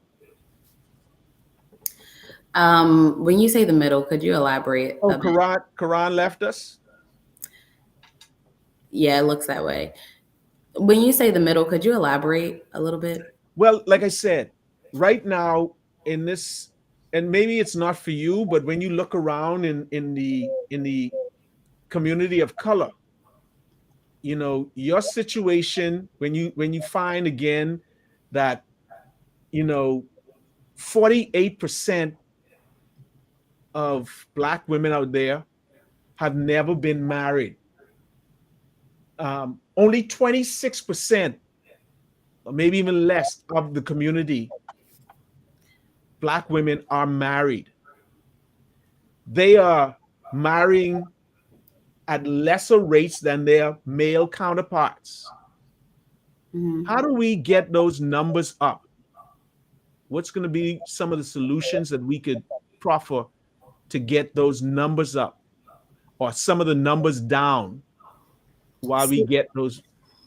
Yeah, I understand the question, but I don't know if the solution is to get numbers up. Just because the divorce rate is also sky high, I don't believe that marriage is for every woman, and I don't believe that marriage is for every man. But I do believe it's for the woman that wants marriage and for the man that wants marriage. I think a lot of the time women see marriage as the end goal. Like, you have to get married, you have to have kids. It's not for everybody. And I feel like the statistics are also, they're showing that. They're proving that point, that women today are learning that I don't have to be married. I don't have to find a man. I don't have to bear children. I can be a single woman, and people are very comfortable in that space. So I'm not sure is that the exception, or is that the rule when it comes to women? Is that the exception? Those who don't want to get married, those who don't want to have kids. Is that an exception though? I think it might be both. Because I've heard from women that are of old, like they're a bit older, a bit more seasoned women, and they've decided that marriage is not for them and they don't want to be married. Did they decide that? Did they actually decide that, or did they get older and just somebody made a comment that sometimes you just sort of give up because you recognize you just sort of give up. You get, the danger zone. 20s, late 20s, early 30s, going into the 40s, and you're not, linked up. So, just a question: can we agree that there are even if women have gotten into the quote unquote danger zone and they've accepted it, there are still women that is not for them. Like, they've decided it. So I don't think every woman that is not married is a person that has just accepted her fate. Because I don't think every woman aspires to be married. I agree with you. I'm agreeing with you, but I'm asking, is that the exception? Or is that not all the time? Not all the time that's what I'm trying to get across. I don't believe that it's always an exception. I feel like there are women that do not aspire to be married. I guess what I'm asking is, do you think that that's the majority of women? No, I wouldn't say it's the majority. Okay, so then that is the exception. What we're talking about here is the rule. how do we get for the majority of women who want to get married, who want to have children? How do we find a way? How do we find those solutions that the majority of women could achieve their goals? The majority of men could, because again, I think the majority of men want to be good husbands. They want to have families. You know, men want to be able to leave a legacy. You know, so how do we get to the middle? That's kind of what I'm looking at. Not the exception, but situations that are the rule, the majority. How do we get there? Can you proffer anything in that area? I'll Do you find that there, I guess because you know, my thing is if you can't sort of proffer a solution that says there is no problem. So I mean, I would have to speak from like a personal standpoint, and being as though I am a woman that dates to marry and intends to marry someone that I've dated and, you know, gotten to know. And my female counterparts, my colleagues are of the same stature. They're women that are dating to marry. And because we are like just in our mid-20s, I'm not finding that issue that many women are having, where people are dating, and even if the dating isn't going well with this person, they move on to the next person. I think in this I appreciate that. Do women just move on to the next person? In most cases, because my experience says women don't just move on. They have to, when they move on, they sort of take a whole lot of things behind them and with them. You know, in their wake, they leave those comments about the men they just left behind. Yeah, do women just discussion that we're having where he's bringing a 17-year relationship into this conversation? I think that's for everyone. Sure, but see, he's not. You just can't put it as a woman thing. What you find is he's talking about it. The question is, do women? You know, he's talking about it, but what I'm hearing from you is that we just move on. You had a bad relationship. Okay, just move on. I would just appreciate if you were like clear with your line of questioning, because I thought you meant physically. Like, do women just start dating someone new? If you meant as far as do they move on, and do they also carry baggage from their previous relationship into the new one, I would have told you yes. But that wasn't the question. The question was simply, do women just move on? They do, and so do men. Well, I guess I get well. You said, wait, because you said that men do as well, but then we just brought up the 17-year relationship that Koran just spoke about, which suggests that he didn't move on. But he talked about how he went on 50 dates. So he dated, he went on a date and then moved on to the second date. I was forced by my therapist. I couldn't get over her. So my therapist told me, you need to figure out the new you, since the game ain't the same when you was 17 years ago. You need to figure out who you are today. See, I bring a different perspective to this whole thing because I got 40. I keep bragging, and I know Tevin tried to throw a little shade on my 40 sessions of therapy. But when you take, I dare you, Tevin, to take 40 sessions. I dare you to, because when you finish going through those 40 sessions, you're gonna find out some childhood trauma that came from your mama and your daddy, that you're gonna really turn into a different person. Yeah, I'm healed. I want to tell you that I'm a healed Black man, right? And so the reason that you see me as being so bold is because I went through these layers of peeling back what most men are afraid to do, including yourself, because you yourself have not gone through probably 10 sessions. Am I correct or am I right? Have you been through therapy? I've been through therapy. How many sessions? That was like 6 years ago or 5 years ago. Yeah, I know. Hey, listen, Tevin. I wasn't trying to throw shade on your therapy. Yes, I was just but saying you that did, were though. oversensitizing your Hey, therapy. no, I'm not over. All right, no, wait. No, Pause. no, we're not Pause. But there is no oversensitizing when it comes to a Black man in therapy. Hold on, pause. Hey, don't pause. Hold on, Koran. No. Because what we're trying to do, we're trying to sort of wrap up now. Because the question is, wrapping it up. Please. Trust me, we're gonna have more. We're gonna have. This was listen. I'm trying to tell y'all, this was an excellent session tonight. Mark, enjoyed I it. just wanna Mark, I just have one comment. Go ahead. Just one. I think, and I mean, you had this conversation before as it relates to women and being married. If it was up to women to be married, many women would have been married. The man makes that step, not the woman. And I just leave that right there. And Okay, if I could so just say no, one thing. Tevin, no more, no. Here's what we want to do, because what we want to do, you know. So I wanted to answer the question. What we I wanted want to to answer do. the question. No. Here's what you want to answer the question of how we get to the middle. Yes. Okay, tell me, how do we get to the middle? Okay, so what I think about that is a systematic question that we need to ask ourselves. Like, no one individual, because we're gonna come up with all different type of things and say, oh, you know, for me it is this, or for me it is that. But what I think is that society is like a social engineering concept which were brought to our people. What I heard somebody say the other day, there was like, white women keep white supremacy, and black women continue black inferiority. You get what I'm saying? So in the event, it's a systematic approach. Whereas, because I know you have women. So give me some of your solutions. Give me 3 things you think, or 2 things you think will get us to the middle. 2 things is identifying is this really something that I want? You know what I mean? Because it's just like when they say about unemployment is people who are actively seeking employment who are not getting employed.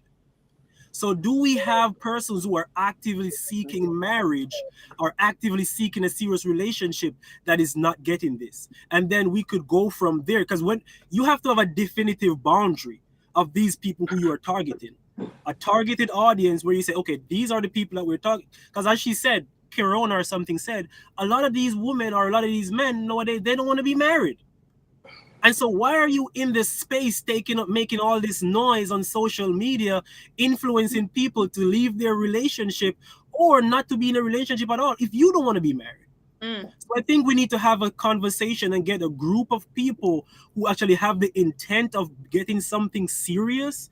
And then we could go from there as to say, okay, then you had past experiences, you have never had enough, you know, and then we could come together and find a way where these people can now come together and build and flourish as one. So that's that sort of big black or people of color coming together and having a major counseling session. That's kind of what I'm hearing. That's what's necessary, because the system is against black relationships. Everything starts from the family. Listen, okay, I'm not gonna, because I don't want to prolong that, because I got something to say on that probably in the next show.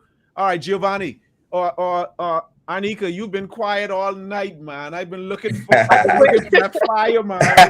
I've been looking for that fire from you. Come on, let me hear your close out. What's going on? She's a traditional woman right there. That's a traditional. I can hear that too. She's an island woman. But to answer that question, I just feel like if we're gonna look for somebody who aligns with our beliefs. If we can be with them, we can cohabitate with them. And like Koran said, he doesn't want to be put 7. So us modern women, we put everything before them. Some of us, we put everything before them. Speaking for myself, I can't do that, because in the back of my mind, it's always going to be like, who next door, who knocking? I don't have time for that. But I just feel like we can do better in meeting each other, in meeting each other halfway. Is that going to be just about listening and appreciating, not dismissing how we feel, not dismissing how men feel? Take your feelings out of it. Well, you know, or not. Okay, well, you know, it's funny that you say that, because there's always women who want men to show more emotions. Well, so I just got that from you, Mark. That's all. But I'm saying, or listening to what men think. I'll take the feelings out of it. Listening to what men think about situation. Is it going to be? Is it going to call for that kind of, that kind of cooperation? Yeah, from women? most definitely. I had a conversation with somebody a few days ago, and I was telling them that we as women, sometimes some of us don't create the space for men to be vulnerable, for them to actually come to us and talk to us, because some of us, we just weaponize it, like, oh, why you crying, or why you feel this way, or this and that, or whatever. Like, you're a man up, or whatever. We just, what we want from them, we should, you know, they should be able to come to us and say, do the same thing. So it's gonna take way more than the basics, if you ask me. Okay. Gio. All right, so this is how I'll tackle this. Okay, I wanna end on a note of encouragement. So before I say that though, I'll tackle a few things first, right? So I'll start by saying we need to, as sexes, men and women, we need to establish what our roles are. For one, we need to establish what powers we have and what we bring to the table, the hypothetical table in that sense, so that we know where we stand. So in making that statement, I'll say this: for women, their power and control is in sex. So women control sex, men control relationships / marriage, right? The situation I've seen today in our modern society is that men have mastered what it takes to obtain sex, and women have not mastered what it takes themselves to the next level, which is marriage. And this what we are raised to think and throughout an environment. So typically for as a man, a few years that men are hunters. As a hunter, you have to study what it is you're going after. You have to be as applicable and qualified to get what it is that you desire. So as men, most of us already know what it takes to obtain the woman that we want. And if we can't obtain a woman that we want, we find as close to as possible. Some men do, right? And with this being the case, men already, as a default, know what women want, because we have to know. We have to know in order to be on the playing field. We need to know. But as our counterparts, women in a lot of cases don't know what men want, and it's not to their detriment. It is to their detriment, but it's not their fault. It's not their fault, because we as men don't require women to know what we want, right? We don't create a platform where women are able to hear genuinely and honestly what it is as men that we want. And for those men that are open about what we want, we're not listened to. Our words fall on deaf ears. We're saying things like Koran has mentioned quite a few things tonight, and I agree with him on a lot of his points. I saw a lot of the comments in the chat. We hear women dismissing his comments, and his comments were genuine. And whether you agree with his comments or not, the stance still is this man is speaking as in terms of what he wants. So why would you hear what someone wants, dismiss what they want, and then when you can't obtain a man like that, you're upset? You can't be upset if from what he wants, from what he has experienced and seen and played the field and said, okay, this didn't work, this works. I now know what I want. He's gotten the therapy, he's gotten the counseling, so he knows what he wants. And he's telling you, so he's giving you the playbook, play by play, on how to obtain a man like this. You listen to it, you dismiss it because you don't like the work it requires, and then you're upset and bitter at the end of the day as to why you can't obtain it. So my comment to that is this: along with men being more open, I encourage my brother Tevin, because Tevin, you were a fellow student of mine from UB. Kudos on this platform and speaking. I respect you having the competence and the confidence to come and speak this evening. We need to be more honest about what it is that we want as men. If we expect women to be able to that in the middle, like Arnica said, to me it's in the middle. She has to know what you want, and you have to be honest about it. As men, I think we spend a lot of time fluffing around, dancing around the answers, because we just want women generally to like us. And in them liking us, are they liking the real us? Are they liking a facade or image we put up that to make them favor us over the other? We need to step into a playing field where, as men, we band together like women, because I give kudos to women on many different platforms, especially Black women, because there is no confusion as to what Black women want. We know what Black women want. They let us know every day. So if you're a man today that's still confused, you don't listen. You need to listen more, because they let us know. But as men, we spend too much time pondering and trying to kiss this hip and the next one, and we don't say what it is we want. And then when we get a female to like us based off our disingenuous properties and characteristics, we're upset that it doesn't last, or she decides to change her mind at the end of the day. She changes her mind because you created an image that was false. Tell her the truth. Let her meet you for who you are, and let her make a decision to say, hey, I like the image I see here today. I appreciate what you represent, and I can work with you. Rather than creating a facade because it sounds good, and you telling her what she wants to hear rather than what she needs to hear. We need to be honest with one another. So I keep together. I'm not interested in dividing. I spent a lot of years as a single dude dividing between the sexes, and that's not my interest today. I'm coming as a dude in a committed relationship, so I know what it takes and what information you need to bring to the table in order to bring and togetherness. And this isn't about selfish behavior. As men, we know what we want. We need to communicate it with women. As women, you need to be more open. Some of you, because some of you are open, but generally speaking, you need to be more open to have a listening ear to what man and a woman. Like Tevin mentioned, I agree with him as well. Why would I want to represent number one? You're number one for me, and you put everything before me. In the dating arena as boyfriend and girlfriend, we start off as number one in each other's life because she's courting you, so she's putting your best foot forward. Then the kids come into the equation, and all these other ministries come into the equation. You got priorities in the church and the leveling up of our education. Everything is coming before you, but the reality is you still are going to depend on him to be that provider, that protector, and that priest over that home. You want the spiritual factor. So if you want a spiritual factor, you need to make sure that that man feels welcome. And as Arnica mentioned, and I coincide, I stand behind what she said. We don't necessarily need you to be a financier as well as us, but just to know that we're getting that kumbaya. I appreciate you. I love what you're doing. You know, I just want to let you know that I've noticed what you're doing. This stuff goes a long way, rather than silence and bitterness and this idea and aspect of, oh, you're supposed to do this. So I don't need to congratulate you. Whether he's supposed to or not, he needs to hear these words of affirmation and confirmation that, hey, I'm proud of you, black man. I like what you're doing, black man. Continue striving, continue to grow, and we can do this together. You have my full support. That's what we need in terms of cohesiveness as a unit, not this divisive talk or pondering that doesn't serve anyone any purpose. So that's the comments I want to leave. You know, and I also want to tell everyone to be encouraged, and I look forward to the next segment. I'm here for it, and whoever want to smoke, I bring in the smoke. Just let you know. Man, I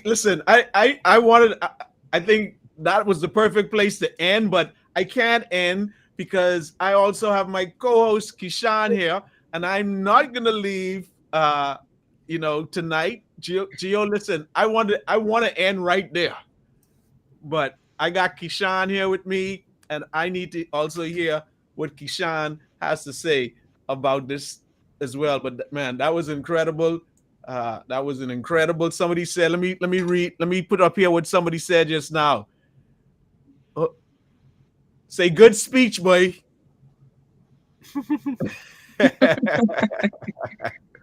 so let me hear from Keeshan. Well, first, I just want to say it was a great conversation today, and I respect all of the views from the guys, especially, and I want to salute Koran because he is a black man that goes to therapy or attended therapy. So kudos to that. You know, everyone shun therapy. I did therapy, and I admonish anyone to go to therapy. Right. And I didn't think I would have agreed with my fellow as Giovanni, but his speech I wholeheartedly accepted that, and I think for the most part with men and women, you have to know what you want in a man, and a man must know what he wants in a woman. And I think at the onset, at the beginning, if that person does not fit that criteria, then you just simply move on. But I find that a lot of times people aren't putting themselves forward. They put on this facade or they, mask, whatever. And then someone end up disappointed in the end. So I think once we can, as humans, can be ourselves, then we would find that we are in better relationships, better marriages, and what have you. And then another thing too, I want to point out that I was trying to point out like forever in terms of single parent home. I think there are two dynamics to it. There are dynamics whereas, okay, you didn't grow up in a house with a mother and father, but your father was forever present. I always tell people I grew up in a house with just my mother, but I don't have daddy issues because my daddy was, it was almost like he was in the home because he never missed the beat when it comes to me. So I didn't grow up with daddy issues or without a father present in my life. So I think there's two dynamics of a single parent home. Um, but and then I commend Tevin. Tevin is I won't say a sucker for love, but I Tevin has a heart, and I am almost certain that if He's he gonna get continues hurt having a heart, quite a bit. listen, we've all been hurt. We've all been hurt, haven't you? That's what Me? makes us us. No, And I okay, was always, and that, I think I was always extremely intentional in every step. So again, hurt okay, so not. I'm sure Tevin is intentional in his steps as well. I mean, maybe he could do some things a bit differently, but however, he's being intentional, and I could respect that, and I think we should respect that as well, and just encourage him. And I don't think age plays a factor, you know, because when someone, I think Iran, you mentioned your grandparents, and I'm sure your grandparents didn't get married at 30. You know, they were probably together from teenagers, who knows? And they were intentional with each other. So I don't think age is a factor. It's just the level of maturity and what you want. And it still goes back to finding that person who meets your need. Because what I may want in a man, Arnica may not subscribe to. Keona may not subscribe to. Me, I don't want a 150-50. I'm sorry. I like a man who is going to lead, and I take the back seat. As long as a man lead, I don't have no problems with putting him first. Some women want to be equal to their man. I don't aspire to being equal to my man. So whatever floats your boat, whatever floats Geo boat, whatever floats Kieran boat, I think everyone finds different qualities that they would want in a husband and what they would want in a wife. Simple fix. And ladies, listen to y'all, man. You know? Listen, I man. do. Let me first again, because we this is half of the questions we had we didn't get to, Half. but Marcus isn't even half. I don't think we got to about two No. of the questions on the list, but and This gonna take part 2 and 3. and it's because this is something that is worth is needed. It's worth us as young people, or you guys as young people, talking about these things.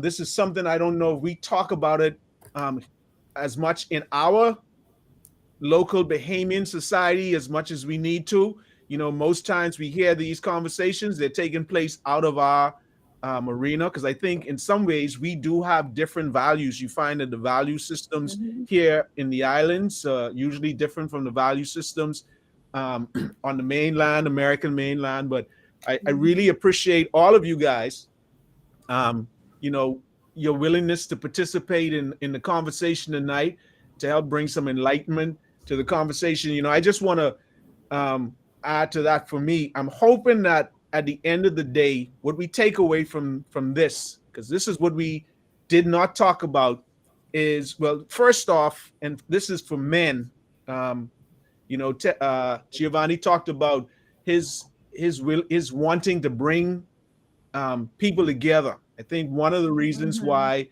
you know, I started this program was with the same intention, you know, to discuss these ideas with the understanding that we have to find a way to bring our community together. As it relates to men, you know, we are involved with in these relationships with women because, again, at the end of the day, for us, it is about matrimony. It is, you know, that was the intention of that was the purpose of our getting together, to sort of, you know, create legacies, create the future. And I think it's going to be very important. This isn't even about women. It's very important that as men, that we first understand ourselves. We sort of ensure that wherever it is that we want to go, that vision is clear first before you bring somebody else in on your journey. Because as we, from the womb to the grave is a journey. And I think it's extremely important that men understand their work and their worth before they bring somebody else in. We talked a lot tonight about intentionality.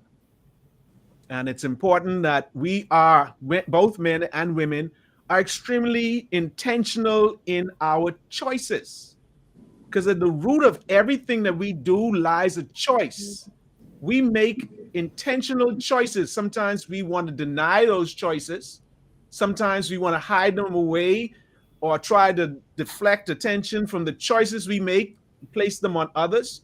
But we make intentional choices that get us into the situations that we find ourselves in these relationship issues. And I think it's going to be important for our getting together to first, when things don't go the way we think they should or we thought they should, it always comes back to us and the choice that you make and why did you make that choice. Nobody can make you do anything. One of the videos I typically play during the session has this lady, I don't know if it's Love and Marriage or Love and whatever, hip hop, something, where she gets in with this guy and she slaps him, and then she talks about, being in this relationship and he hurts her. And I'm saying, no, but you made a choice to stay and deal with it. So we have to be very intentional with our choices. And when they don't work out, we have to accept some sort of responsibility in that choice and then move on. Yeah. So again, tonight, you've heard a mountain of messages, but it's important to recognize that a message is only information. Until you apply it, there can be no transformation. So what you heard tonight, if you like what you heard, if you want to join us for our other episodes, remember to like, remember, more importantly, to subscribe so you can be updated on future shows, updated on information that we put out. Okay. So again, I thank you all. I thank you all, to my guest, to my co-host, Keeshan. Thank you so very much for taking the time to join me tonight. Thank you for having me. To our guests, Keona, thank you so very much for joining us tonight, being a part of this conversation. I hope you come back now. I don't know about that. You ain't going nowhere. Giovanni, I thank you so very much for accepting the invitation to appear tonight. Tevin, the same.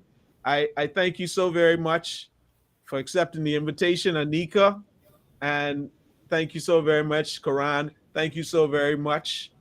And again, in leaving out tonight, I just want to say, in order for us to transform our community of color into the force that it was destined to be, we need to find a way to work our ways from the edges back to the center. This show is here to give you a message, and it's up to you to apply that message for change and transformation. So until the next show, be good to each other, and remember, men and ladies, men and boys' voices matter too. Thank you very much. Have a good night. Thank you, guys. Bye. Bye.